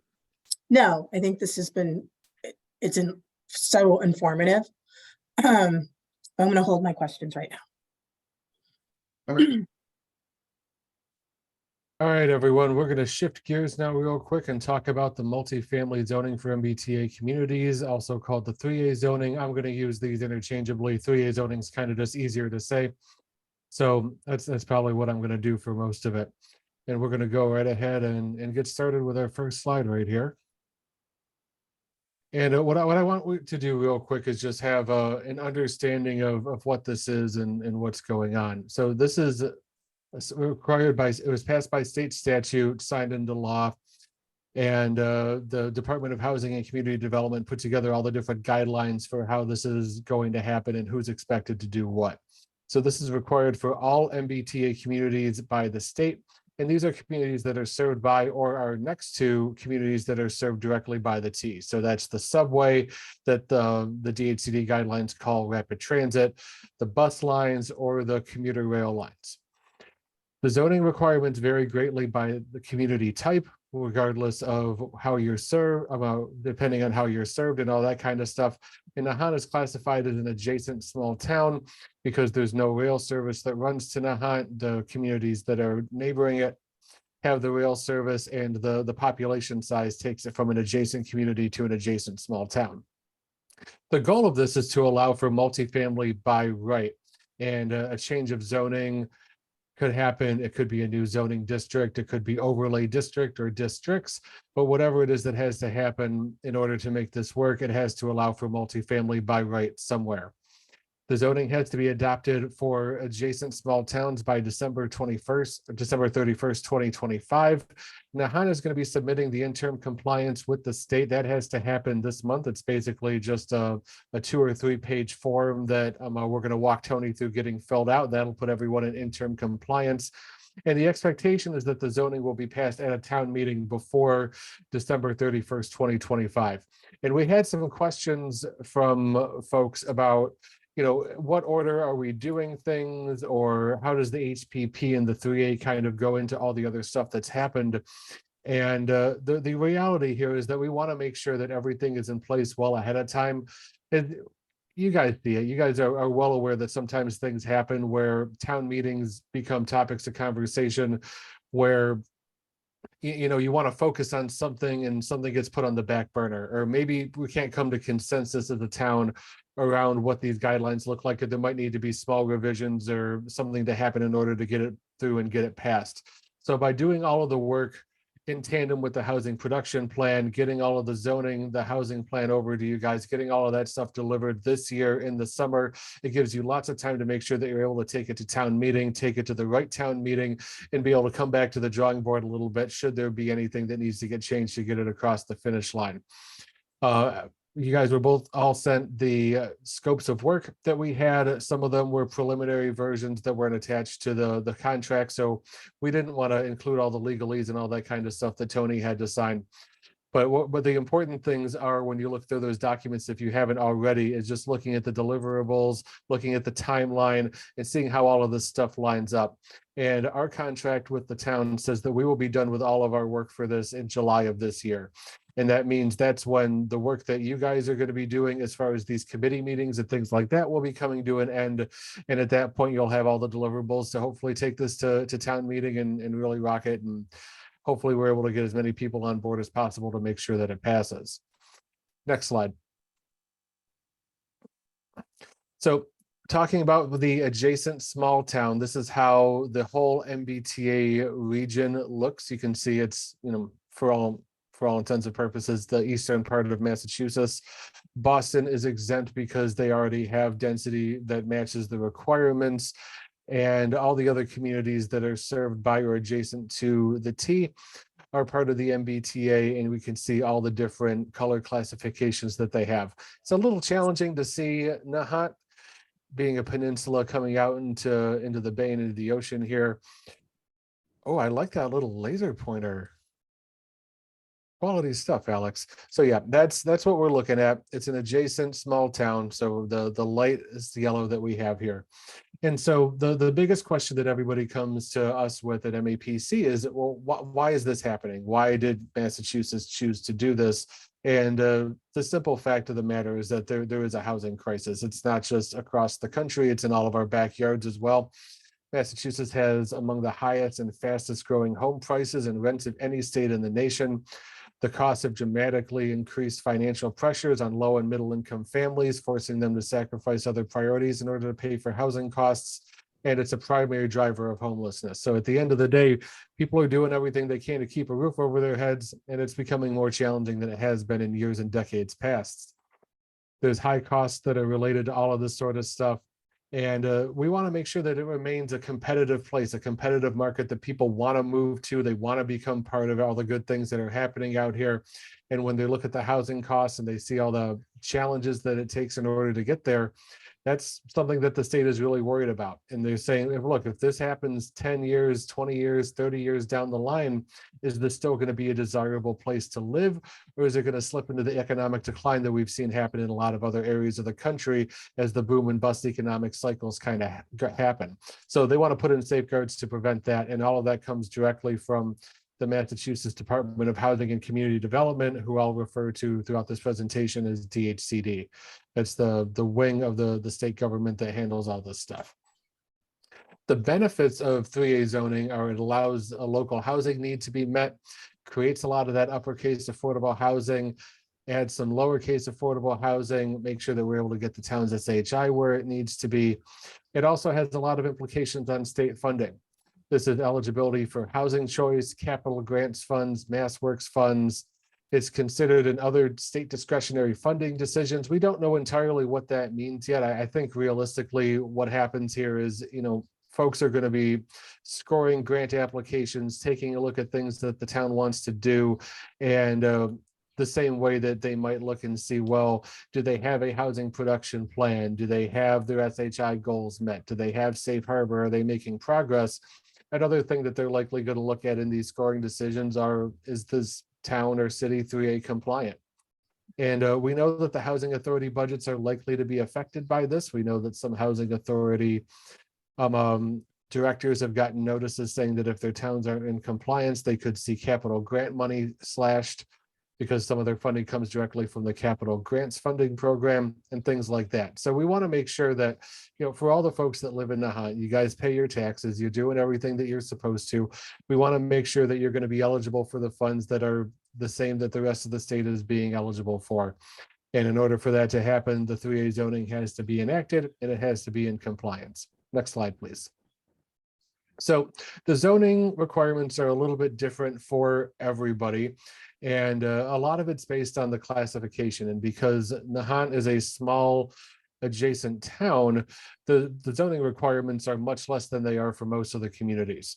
What you guys are going to have to do is zone for 86 new units to be built by right, not requiring any kind of special permit. Developments are still going to be subject to the site plan review process, and it doesn't mean that anything that is submitted is going to be passed no matter what. You can have architectural standards, you can have setback standards, height standards, all that kind of good stuff that are already part of the development process and already part of the zoning code. And all of those things will still apply to these sorts of developments. So it's not a carte blanche for people to do whatever they want, and there's still a lot of control that you'll have at the town level for that. There's no minimum district size or number of 3A districts. There may be one or multiple 3A districts if any size, if any size of the land is developable. So we're going to take a look at all of that as we go through and do our calculations and see where it would make sense to put all of this. And there has to be a minimum gross density of at least 15 units per acre. And this doesn't mean anything related to, high rises or giant apartment buildings or anything like that. We could be looking simply at some of these missing middle housing types that Alex talked about earlier. Options including condos, townhomes, a little bit more density than the single family lots, but maybe not necessarily as many as Bass Point. And these are a lot of the things that we're going to be looking at to figure it out. And when we have this gross density, we have the number of units, we know we can put them anywhere in town that we want because there aren't any kind of train station location requirements here. It allows us to get a little creative, and we could say maybe lower density over a greater amount of land, or higher density on smaller districts to be able to hit that gross density of 15 units per acre. Next slide, please. Here's some of that missing middle housing to give you guys a little bit more an example of what it looks like. On the left, we have the single family homes. On the right, we have the mid-rise. Somewhere far off the picture here is, what, essentially Manhattan looks like in a lot of downtown Boston. We're not looking at that. We're not trying to Bostonify Nahant. We're not trying to say we want to, set up places where we're going to encourage people to tear all of their houses down and build some other stuff. We're looking at some middle housing options, some things that are going to be a little bit more palpable, some things that are going to fit the town character as much as humanly possible. Next slide, please. So what we can't do with this is we can't restrict age. All of the homes have to be suitable for families with children, which means there's going to be some requirements around the number of minimum bedrooms and things like that. But we can't allow for senior-only developments. That doesn't mean that we couldn't have a zoning district or an overlay district that's 3A compliant, and somebody could build a senior development on that property, but we couldn't limit it to only senior developments from a statutory perspective. We can zone anywhere, we can't zone anywhere that has environmental constraints, and land that contains, a protected wetland can't be part of a 3A district. All of the land on the edge of the peninsula that was part of those concerns with the northeastern expansion, that's all excluded. I think the land that the golf course is on is excluded as well. So what they did was DHCD put together some data sets that are some computer geographic information that shows us exactly where it's okay to build, where there's different constraints, what lands are excluded, what lands are a little bit sensitive that we should be trying to not zone as much as possible, things like that. So we have a lot of guidance and a lot of tools that are really going to help us out here. We can't zone any public land, institutional land, or open space land, town halls, schools, universities, libraries, public works facilities, etc. So we couldn't get around this by saying, well, we're just going to zone the town hall and we're going to allow somebody to build a 400-story building with 5,000 units and call it a day, knowing that the town's never going to sell that to a developer, right? So DHCD put a lot of safeguards in here to prevent people from kind of playing games with it. And so we need to look at land that is, for the most part, industrial, commercial, and residential that we're going to be taking a look at. And it can't include any of these types of buildings or land uses that are listed here. Next slide, please. What we can do is we can put the zoning anywhere in town. Like I said, there's no train station, so there's no station area that we need to build around the way that communities like Revere and Lynn will have to do because they have MBTA stations. We can require affordability if an analysis proves that it's financially feasible. So we could have some units that are restricted to be affordable units, up to 20% of them. We just have to prove that we're not torpedoing this process by making it so that the affordability requirements are so great that a developer would look at it and say, there's no way that would ever get built. So we have to prove that that can happen in order to acquire affordability. We can create districts that could satisfy multiple requirements. We heard all of this stuff that Alex talked about before. And a 3A district could also be a 40R district as well, if we're able to make something like that work. Another thing that we can do is create varying levels of density that allow for the 15 gross units per acre total. And the 15 gross units are for the entire town. So whatever it looks like. So that doesn't necessarily mean that each zone or each overlay or each district that's 3A compliant is 15 gross units by itself. We could have some higher density areas in some parts of town, lower density areas in other parts of town. And that would allow us to do a little bit more things that could fit the town character a little bit better and make sure that whatever this looks like, it's not too intrusive onto what everybody's used to. Next slide, please. So this is the way that we're going to be determining compliance. I'm not going to get into all of this in great detail, but we have, I mentioned earlier, they gave us a data set that has sensitive land and excluded land. You can see that in the sample data set over here on the left, where they drew out a district and said, well, this is what this is going to look like. And then it subtracts all that stuff from it. So really what we're going to be able to do is put together a district, see what it looks like, see what the zoning that we start figuring out as far as how many units we're going to be able to fit in there. We're going to run that through this GIS geospatial land software, export it out, move it into Excel, and DHCD put together this Excel workbook that's going to run through all of that data and tell us how close we are to compliance on it. And they've offered a lot of support to be able to help us and work through all of this sort of thing. And we have a lot of folks on our end working on this. And I know I've said this before, you guys are interfacing a lot with me, a lot with Alex, a lot with Christian, who's not here with us tonight. But we have a full agency of 100+ people. And I think there's something like 15 or 20 of us that are having our hands in this sort of 3A soup, trying to figure out the best practices and way to move things forward. So it's not just going to be us. We got a whole team of people behind us that are making sure that we're doing this right. In addition to all the support from DHCD, the support from the Massachusetts Housing Partnership, and a handful of other organizations that are really doing their best to make sure that we're doing everything that we need to do here and doing it the right way. Next slide, please. So this planning process is broken down into 4 big buckets. There's the data side, the public outreach side, the recommendations, and the deliverable. And we're going to be doing a lot of zoning analysis, looking at some other ways that other communities are starting to approach this 3A problem, looking at development trends, seeing what all the constraints are, and then using all of that to take it to the public and bring together some strategies, have some focus groups, have some forums, be able to be in a good place that we're able to really make a lot of this stuff work in a collaborative way. And, you know, I think I said this at the last meeting, I'm going to say it again. I'm a big proponent of the idea that if it's not done with you, but it's done for you, it's done to you. And we want everybody on the same page, moving along with this together, feeling like it's something that everyone can take ownership in, and not something that everyone just kind of scoffs and says, well, this is something that I'm being told to do, so I'm not going to want to do it. I understand that perspective entirely. My job is to say, look, we took a look at all the different options. We came up with what we think is the best one based on our expertise and the input from all you folks on the committee and the members of the public that come out to lend their thoughts as well. So we want to put together something that's really going to work. We're going to synthesize all of that stuff into the recommendations, study area, look at the different parcels, look at the development types, figure out the right mix of units to be able to make things work. And then finally put together some draft zoning, and we'll have some communication materials for you guys as well. And part of our states in equipoise, one might describe him, a loser in perfect equal, perfectly balanced. Hi, Emily, I think you just joined. Do you mind going on mute?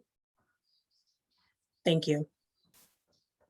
So as part of our plan of work for what we're going to be doing towards the end of this process, in addition to the draft zoning, we're also going to be doing a lot of training with folks. I think it's going to be a lot of people that are on the committee to be able to say, this is how you show your support for this 3A zoning initiative, and to be able to have all these tools that you can take out to the community, to your friends and neighbors, so that everybody feels really well prepared and that they're in a good place to really kind of talk about it and know all the answers that people are going to have for you. Next slide, please. Okay. John, maybe we want to pause for questions before we talk about the forum. Yep, I couldn't remember if there was one more slide or not. So before we move on to the public forum stuff, I know that was a tremendous amount of word vomit, and I'm happy to entertain any questions on the 3A compliance stuff. Hey, it's Michelle. So I had a couple of questions on the 3A compliance. So in terms of the analysis that you're going to be performing, we'll have future meetings where we're going to be going through that detail, and you'll be showing us mock-ups, samples of what, based on that analysis, proposed locations for the 3A or the overlay districts or whatever we're going to call these, correct? That's correct. Yeah. So one of the things that we're going to be doing that's going to be a little tricky as we move forward. So this meeting is a bit of a joint meeting talking about the 3A stuff and the HPP stuff. Depending on how the ebb and flow of this goes, we may have more meetings that are joint where we're talking about both. We're also likely going to have meetings where we're going to have so much to talk about on the HPP side and so much to talk about on the 3A side that we're going to have separate meetings for each of them. But the idea is that we're going to be bringing to you all some ideas based on things that we've done in our analysis, conversations we've had with Tony, things that we kind of understand a little bit more anecdotally, and use that to put together some recommendations to say, hey, these are some really good places to start the conversation, and then we'll take it from there. Okay. And will the analysis also include, you're looking at the data, but are you also looking at, like, for example, properties that were never either titled correctly? It could be a 2-family, but it's titled as a single family. Are those things going to help alleviate some of this as well? They will not. And the reason why it won't Okay. is because this doesn't take into account what has already been built. This just takes account what is allowed to be built by right. So as far as, and Alex, could you bring up the compliance tool slide again? Yeah. So the way that DHCD is taking a look at this is they're taking a look at it just, this is the parcel and this is how much developable land is on the parcel. They don't care if it's already developed and they don't care what's already there. So as far as we're concerned, it doesn't matter if a piece of land is a single family or if it's a duplex or a triplex or anything like that. We would just need to say, this is what is allowed by right versus what is allowed via a special permit, and make sure that it's allowed by right moving forward. So there could be some instances where there's higher density where it could be easier to make this work. And I think that we're going to be taking a look at all the options and looking at all the different parts of town and seeing what we can accomplish here to make all of that happen. So here's a sticky question. Sure. I don't know how it's going to be perceived. Should we, if once we move forward and we develop the right zoning bylaws for this, what happens with the potential owner, buyer, developer who, say, converts a single family to a 2-family or a 3-family, but then decides to make it an Airbnb? Do we have the ability to create certain zoning bylaws that says you must maintain this as a 2 or 3-family for X number of years and cannot convert it to short-term housing because of the housing need that we have to make sure we're trying to accommodate in the community? If I can comment on that. Go ahead, Alex. I think that's one of the advantages of doing this as a part of the housing production plan kind of corollary, because if that's something that comes up as a concern, is that we're losing our housing stock to short-term rentals, and we want to think about how we want to approach that and think about that in light of 3A, then we could talk about putting a policy in place recommending that to the housing production. So we have a short-term housing committee that's exploring that. And one of their mandates that they're looking at is ensuring that no more than, say, 4 to 6% of total units will be short-term housing. So right now there's approximately, say, 40 units in town. It may not grow to more than, say, 75. Okay. Okay.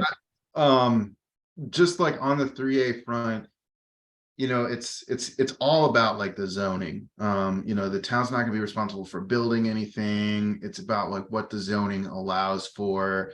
And you know, any decision that gets made is ultimately going to be made by the private property owner, you know? So it's not like we're saying this has to be done. It's opening up the ability through the regulations for it to be done. And doing that in a way that's going to be compliant with state standards, but as much as possible, be in alignment with Nahant's interests and goals. Okay. Can I say something about that? So, you know, if we are really concerned about building affordable housing in this town, which I hope we are, then we need to have our voices in the short-term rental committee. They're being told they need to put an article up at town meeting.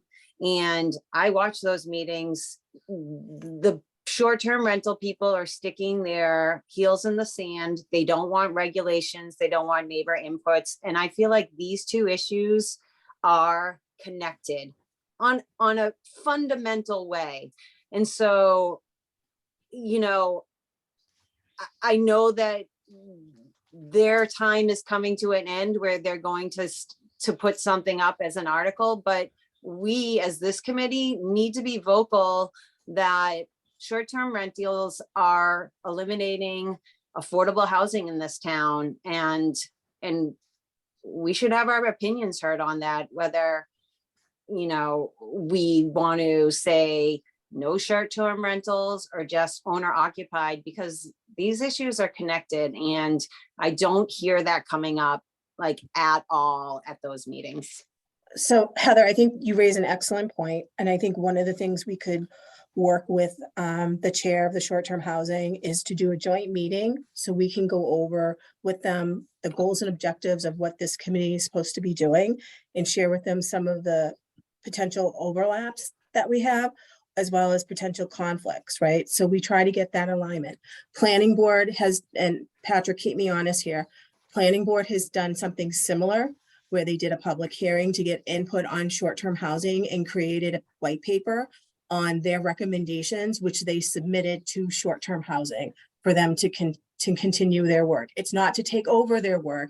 It was to help enhance the work that they're doing, but also take it from the recommendations they heard through their public forums and their public hearing on short-term housing and help complement what they're doing. We can do the same thing from the work that we're doing here on the housing production plan. They may not be well informed about what this all is entailing. And so I'm happy to, start, send an email to the chair introducing what we're doing, and then set up a joint meeting so we can meet and discuss these. You raise an excellent point. They're voting on the 10th, so that would have to happen soon. I don't know if that's even possible, but I do agree that linking these two committees, even just to have some initial conversations, is important. Yeah, we probably won't get to them before the 10th, but at least we can start the dialogue. Yeah. And see where their articles or how their articles are going to be shaped for town meeting. Aren't we both rowing in the same direction, that committee is looking at setting limits on the accumulation of Airbnbs in town? And that would serve the objective of not having too much of the affordable rental stock be absorbed into that kind of use, right? Yes, they have that. There was a guidance that was provided from the planning board. Whether they adopt that guidance or not, we don't know whether that's going to happen or not. That is a great question to be asked of at their meeting on January 10th. But I think what, like I said, Heather's raising a really good point. We can help still continue, either whether as private citizens or this committee, still influence what is happening and bring to them, what's happening with this new committee starting and the importance of having the right alignments.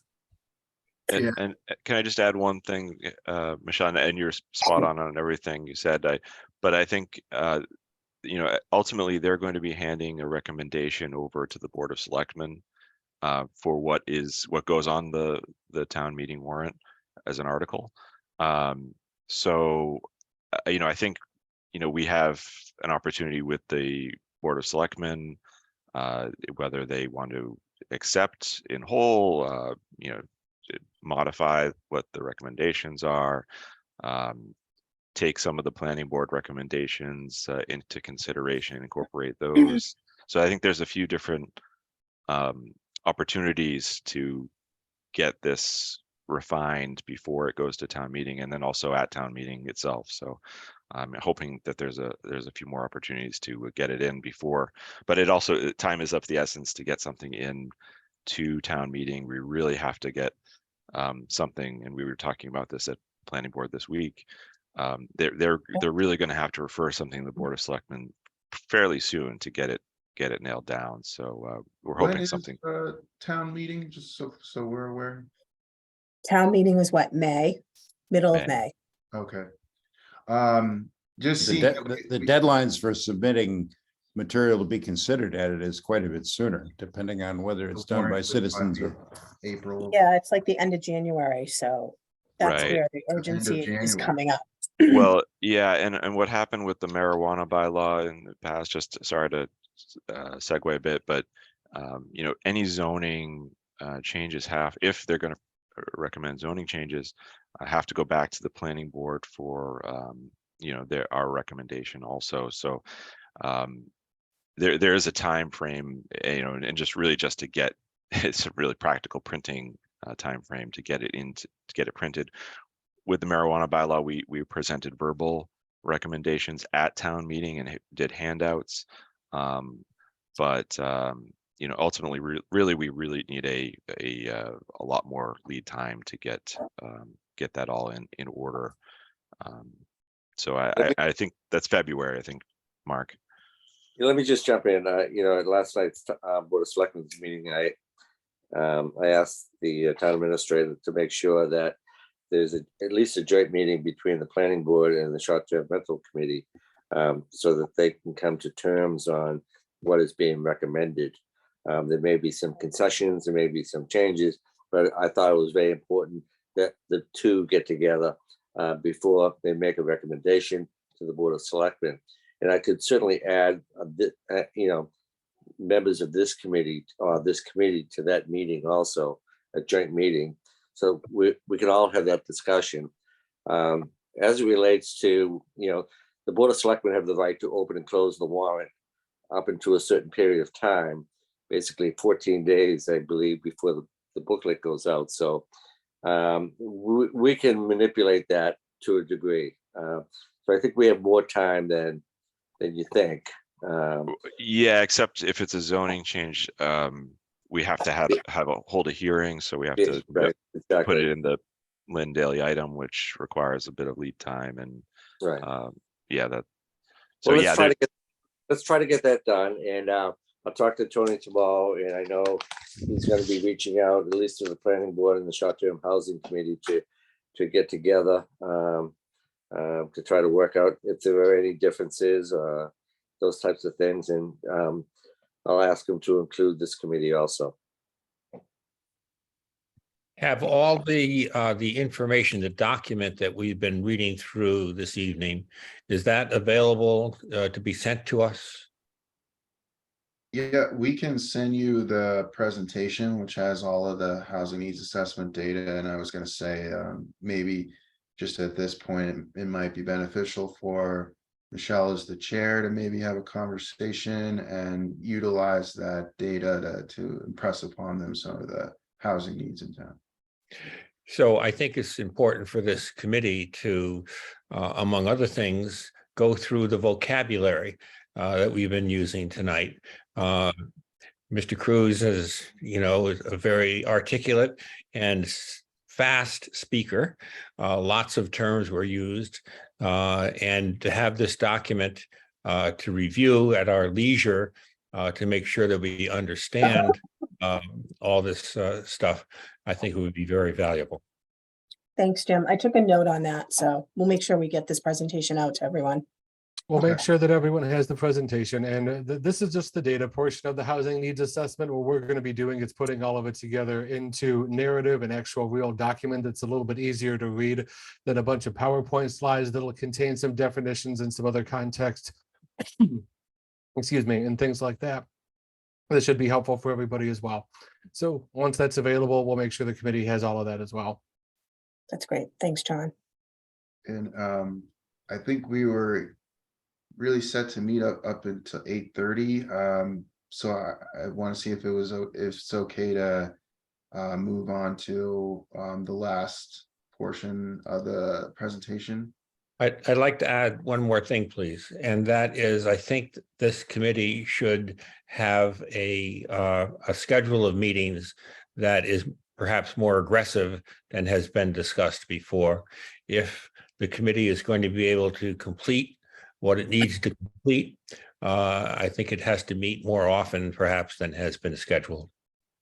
I think that's likely going to be the case moving forward after we get through with the public forum stuff, Jim. And what's going to happen is once we have our deliverables in place and we have a lot more stuff that we're able to show you guys, that's when there's going to be a lot more back and forth, and when we're going to have a lot more discussions on things that are going to happen. In addition to, like I said, sometimes we're going to have conversations that are just talking about the HPP. Sometimes it's conversations just about the 3A. So it's possible that we may need to move to 2 meetings a month in a couple months to really make sure that we're staying on track or doing something similar. Why can't you make it more, why do you have to wait a What? couple for Yeah, I that? was gonna say, can we meet weekly? We cannot meet weekly. We have things that are in the contract that says how many meetings we're going to have. Okay, There's 9 meetings total, I think, between the 3A portion and the HPP portion that we have, and a lot of that's just to make sure that we're staying within the budget for the project. okay, fine. That helps. And the other Those, thing to keep in those, mind, those limits have to do with the time of the contractor. That doesn't limit the rest of the committee from its ability to gather if you guys are not there, correct? That is correct. If the committee wished to hold meetings without us available, that would certainly be okay. Good yeah. point, Mike, and perhaps, Michelle, we could meet as a committee a little bit more often to discuss what what John and Alex and their team have been presenting. Mm-hmm. On those, so I'm thinking on the alternate weeks we're not meeting with MAPC could be another working meeting for us to go through the Yeah. data, do review and challenge on the things that we need to come up with, and then prepare more additional questions to bring to them for the following meeting. Good idea. Yep. Yeah, thank you. Okay.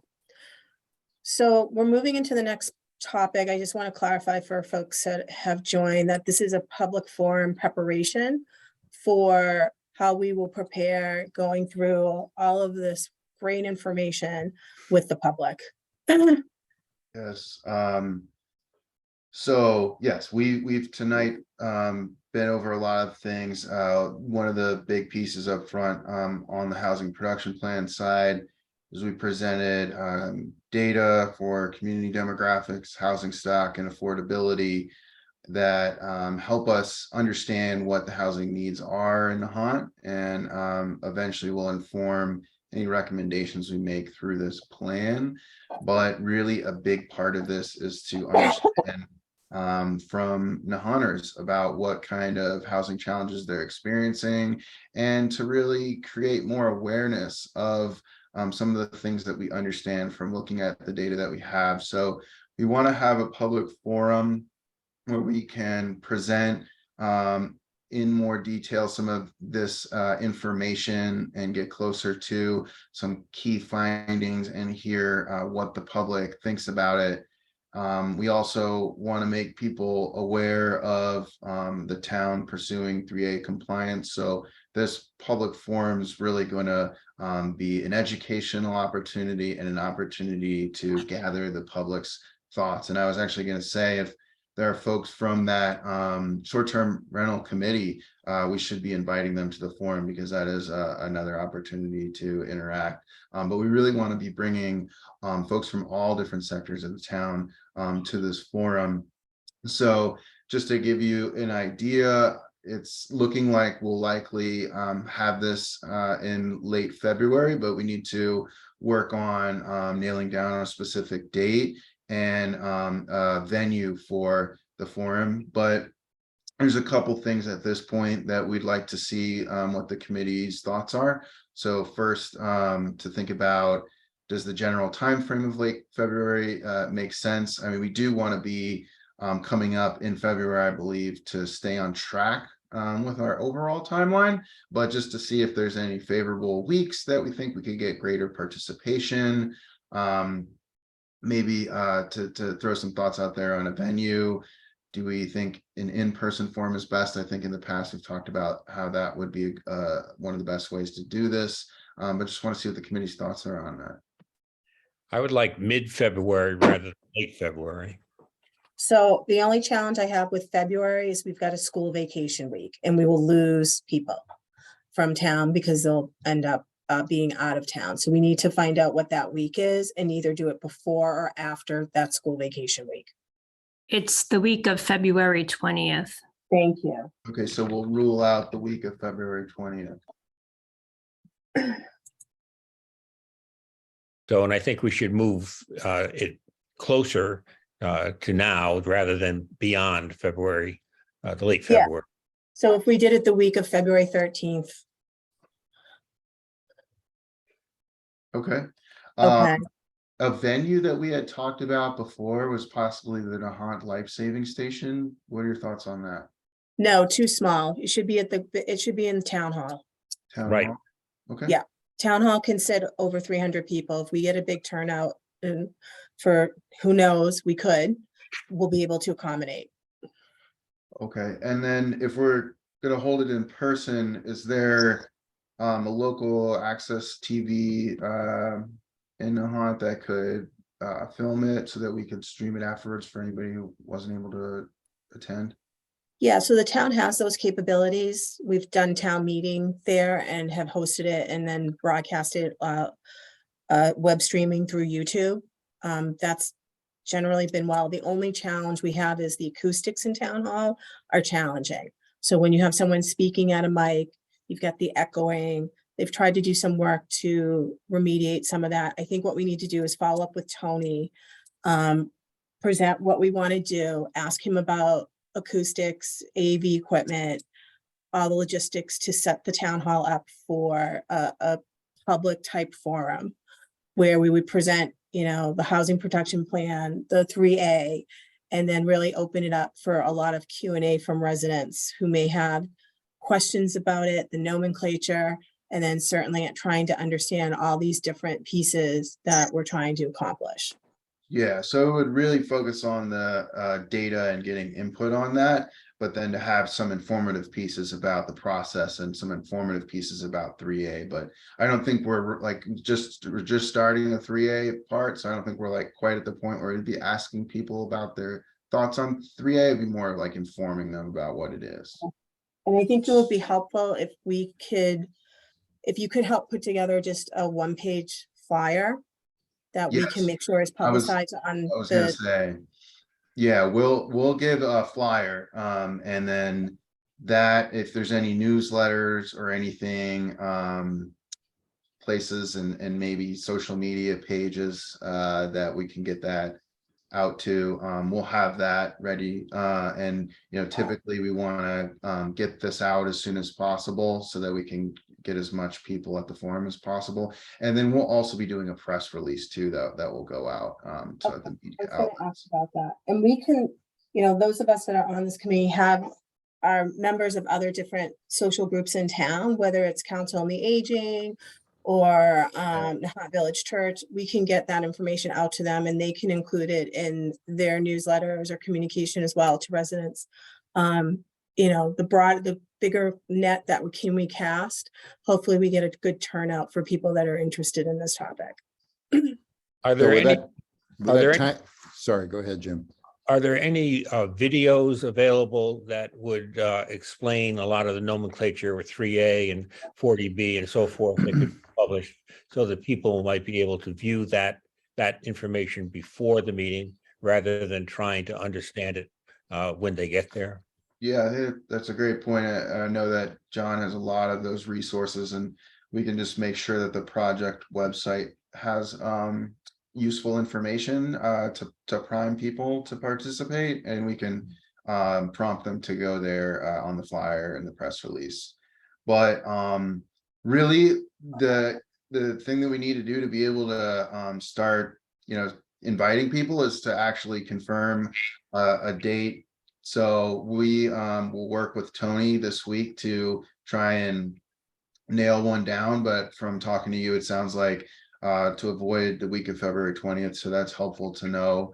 But yeah, that's something that we can coordinate with Tony on, and as soon as we can get the date finalized, we'll be able to start inviting people. So some of the next steps here is we're going to finish. Wait, I have a question. Can I ask a question, please? Yeah. So how does this gathering at town hall differ than what people just watching videos of these two meetings?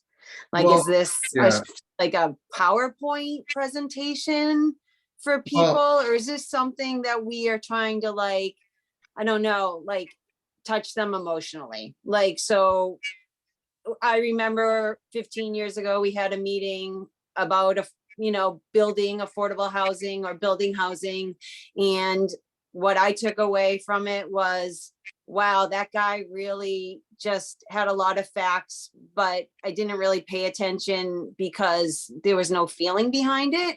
So I think I'm just wondering, is it going to be any different than just showing people these slides? Are there, you know what I'm saying? Yeah, the goal is not to simply provide information. The goal is going to be to get some feedback from folks based on what sorts of things they would like to see, changes they would like to see happening, and get some more thoughts from people around just what they feel like makes sense for the town accomplishing the housing goals, accomplishing the affordable housing goals, things like that. So while we haven't had anything set in stone just yet, what typically happens is there'll be an intro presentation. We'll initiate that conversation with the folks in the town. And then there'll be some engagement activities that allow us to get some feedback from everybody who shows up and to be able to have some smaller conversations, allow people to ask questions, allow them to work through some visioning exercises and some other sorts of things that are going to help us really get an understanding for where people are coming from and what they want to see. And of course, that isn't to say that this group isn't representative of the town as the whole. What I'm saying is I want to make sure that everybody's involved in this process and that everybody feels like their voice is going to be heard in this process moving forward. So it's a little bit of give and take. We're going to be doing some informing, and we're going to be asking some people for their thoughts as well. So with this February public forum timeframe, I assume we're not looking to be putting something on the warrant for the May town meeting. Is that right? That is correct. It's not an article or anything. It's just an opportunity to hear from residents, to inform residents, to engage with folks, to hear their thoughts. And I believe, from here forward, we're going to be planning for that engagement event. So it's really helpful to hear that having some more personal connection to how this affects people in Nahant could have a better impact than just data. And so we'll be designing some engagement activities where we actually are gathering people's thoughts and they're actually doing things. So they're not just listening to me drone on about the American Community Survey or whatever it is. And who has to put in layman's terms? Who has to act on the housing production plan in order to make it go into hard concrete? Is it action by the selectmen, by the town, or what? It has to be adopted by the select board and the planning board. Okay. And then it has to be certified by the state. But we believe the best plan is going to come from having a public driven process. So that's why we want to have the forum, but there's nothing official about it. There's no official vote or any article for town meeting or anything like that. Great, thank you. So for that meeting, I hope you'll have an opportunity for people to write questions or comments and drop them in a box or something. That would be, I think, would be helpful. Yeah, certainly. Thanks, Jim. So our next steps moving forward here, we want to make sure that we're respectful of everybody's time as we start to dwindle into the wee hours of the evening here. What we're going to be doing on our end is finishing up this housing needs assessment, the report narrative stuff that I mentioned earlier that goes along with all that great data Alex put together. We're going to be working on some land use and zoning audits, looking at development constraints, all the different things that affect how development could happen in town. We have some 3A zoning analysis, some things related to transit stuff. So we're going to be doing some bus stop analysis, some other zoning analysis. some other just sort of looking to find these places where we can start the conversation around 3A districts. We're going to be doing some focus group and interview engagements. Christian has already started some of that with the interviews, reaching out to folks one-on-one and getting some really good thoughts on these things. I think some of the folks on the committee have talked to him already, and doing some more planning towards this first big town-wide engagement event. Hey, that's great, John. Listen, I wanted to chime in because I took a bunch of action items. I want to make sure we cover them with folks. So some of the things I heard tonight were, Patty, you're going to follow up with MAPC on the school data and enrollment Yes. over the last 10 years. Okay.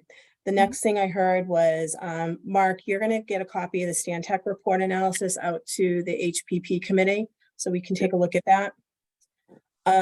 John and team, if you can distribute tonight's presentation to us, that would be great. And then I'm going to email the chair of the short-term housing committee, introduce our committee, what we're attempting to accomplish, and hopefully we can get some joint time with them leading up to their deliverables that they're trying to complete for town meeting. Mark, I think you're going to follow up with Tony on how we can organize a joint committee of short-term housing, HPP, planning board, so we can talk about the 3A compliance. And then I can follow up with Tony or John. How do you want to do this? Will you guys follow up with Tony on the first meeting and confirming? Okay. I took some other notes. Jim, you had some good comments around making sure we're prepared leading up to that meeting, so I can make sure I work with John and team, having done some other forums over at town hall and what we can accomplish there. And that's it. I don't know if there's any other actions that the HPP team needs to take tonight. I think that was really good. Thank you so much for putting those action items down. I think the one other thing is if there's any assessor or permit data that you were mentioning in regards to. Yeah, so I can put you in contact with Sheila Hamilton from the Board of Assessors and then KK Sherver, and they can probably help you as well in terms of getting, there's online access to the building permits. I can flip you the link and you can self-serve. They can also be available to answer some of your questions as well. And I can schedule some time to walk you through how to use the tool. I've used the tool myself as a resident, but it's pretty easy. Okay, perfect. I have a question. Is there a separate committee that is looking at the question of accessory units separate from short-term housing? Not at this point, Jim. But that is something that we could ultimately end up recommending as a part of the HPP to adopt an ADU bylaw. We briefly had a subcommittee of the planning board looking at this, but we didn't really make any progress, I'd have to say. The only thing I can chime in on is it has been discussed at short-term housing. It hasn't been discussed favorably. Yeah, but I think that is a crucial issue that we have to think about and build into whatever we do. Agree. I'm just conveying the concerns coming from the building inspector. So can I just did not have a say, favorable review on this. yeah, and my understanding is 3A doesn't, ADUs don't count towards 3A compliance. Exactly. Yeah. Wasn't there some legal development recently having to do with accessory dwelling units? I don't know. I'd have to. Well, I mean, it's part of the new 40B zoning that the state has approved, that it's a matter of, that if the town adopts it, that provision, then it's a matter of right. And it's something that I'm certainly an advocate for. And I hope to, to develop that in the near future. So, so the state has made it an option which that would have to be adopted by the town meeting to go into effect. I believe so. Correct me, Alex or John, if I'm wrong. I'm not actually familiar with the legislation you're talking about. No, but I think the city of Salem did something recently, like in the last 18 months, about having an adoption of ADUs and putting some guidelines and zoning restrictions around them. It may make sense to go take a look at what they've done. So, Yeah, so there's Salem all has, kinds of great examples of ADU bylaws. yeah, there's a lot of ADU bylaws that are out there. Salem has one that was enacted, I want to say 2 or 3 years ago. Beverly has one that's going to be coming up for adoption, hopefully really, really soon. I want to see it done because I wrote the ordinance and I want it to pass.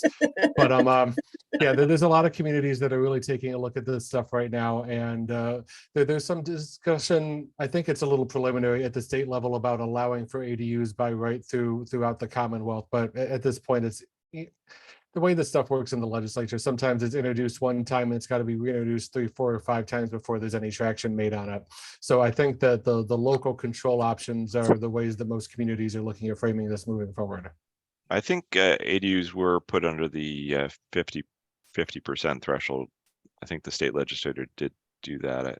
Maybe that, I know anything that increases housing is essentially was put down, reduced from a 2/3 majority at town meeting. Oh, to in terms of Yes, the passing that a is zoning true. change. pass, Yeah. yes. You You know, don't get a that's 2/3 vote anymore. You can get it. 50% meaning the vote that's needed for a town to adopt it. Is that right? Yes. That's Yeah. correct. 50 plus 1. Right, so it doesn't require the supermajority of 2/3 on the zoning. Yeah. Right. That might have been the change you were thinking about. Maybe that was it. Yeah.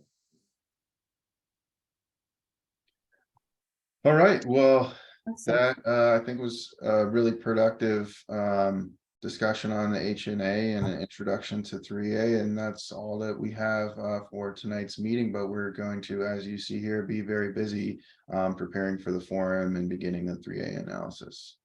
Great. All right. Next, any questions or public comment that's out there? My point, Michelle, was in the future agenda, we should have a citizen forum section or agenda. Yeah, so- we do actually. It's number 8 on the agenda tonight. Okay. It's called public comment. It's not, we will change it to citizen forum though, to be consistent with the selectmen.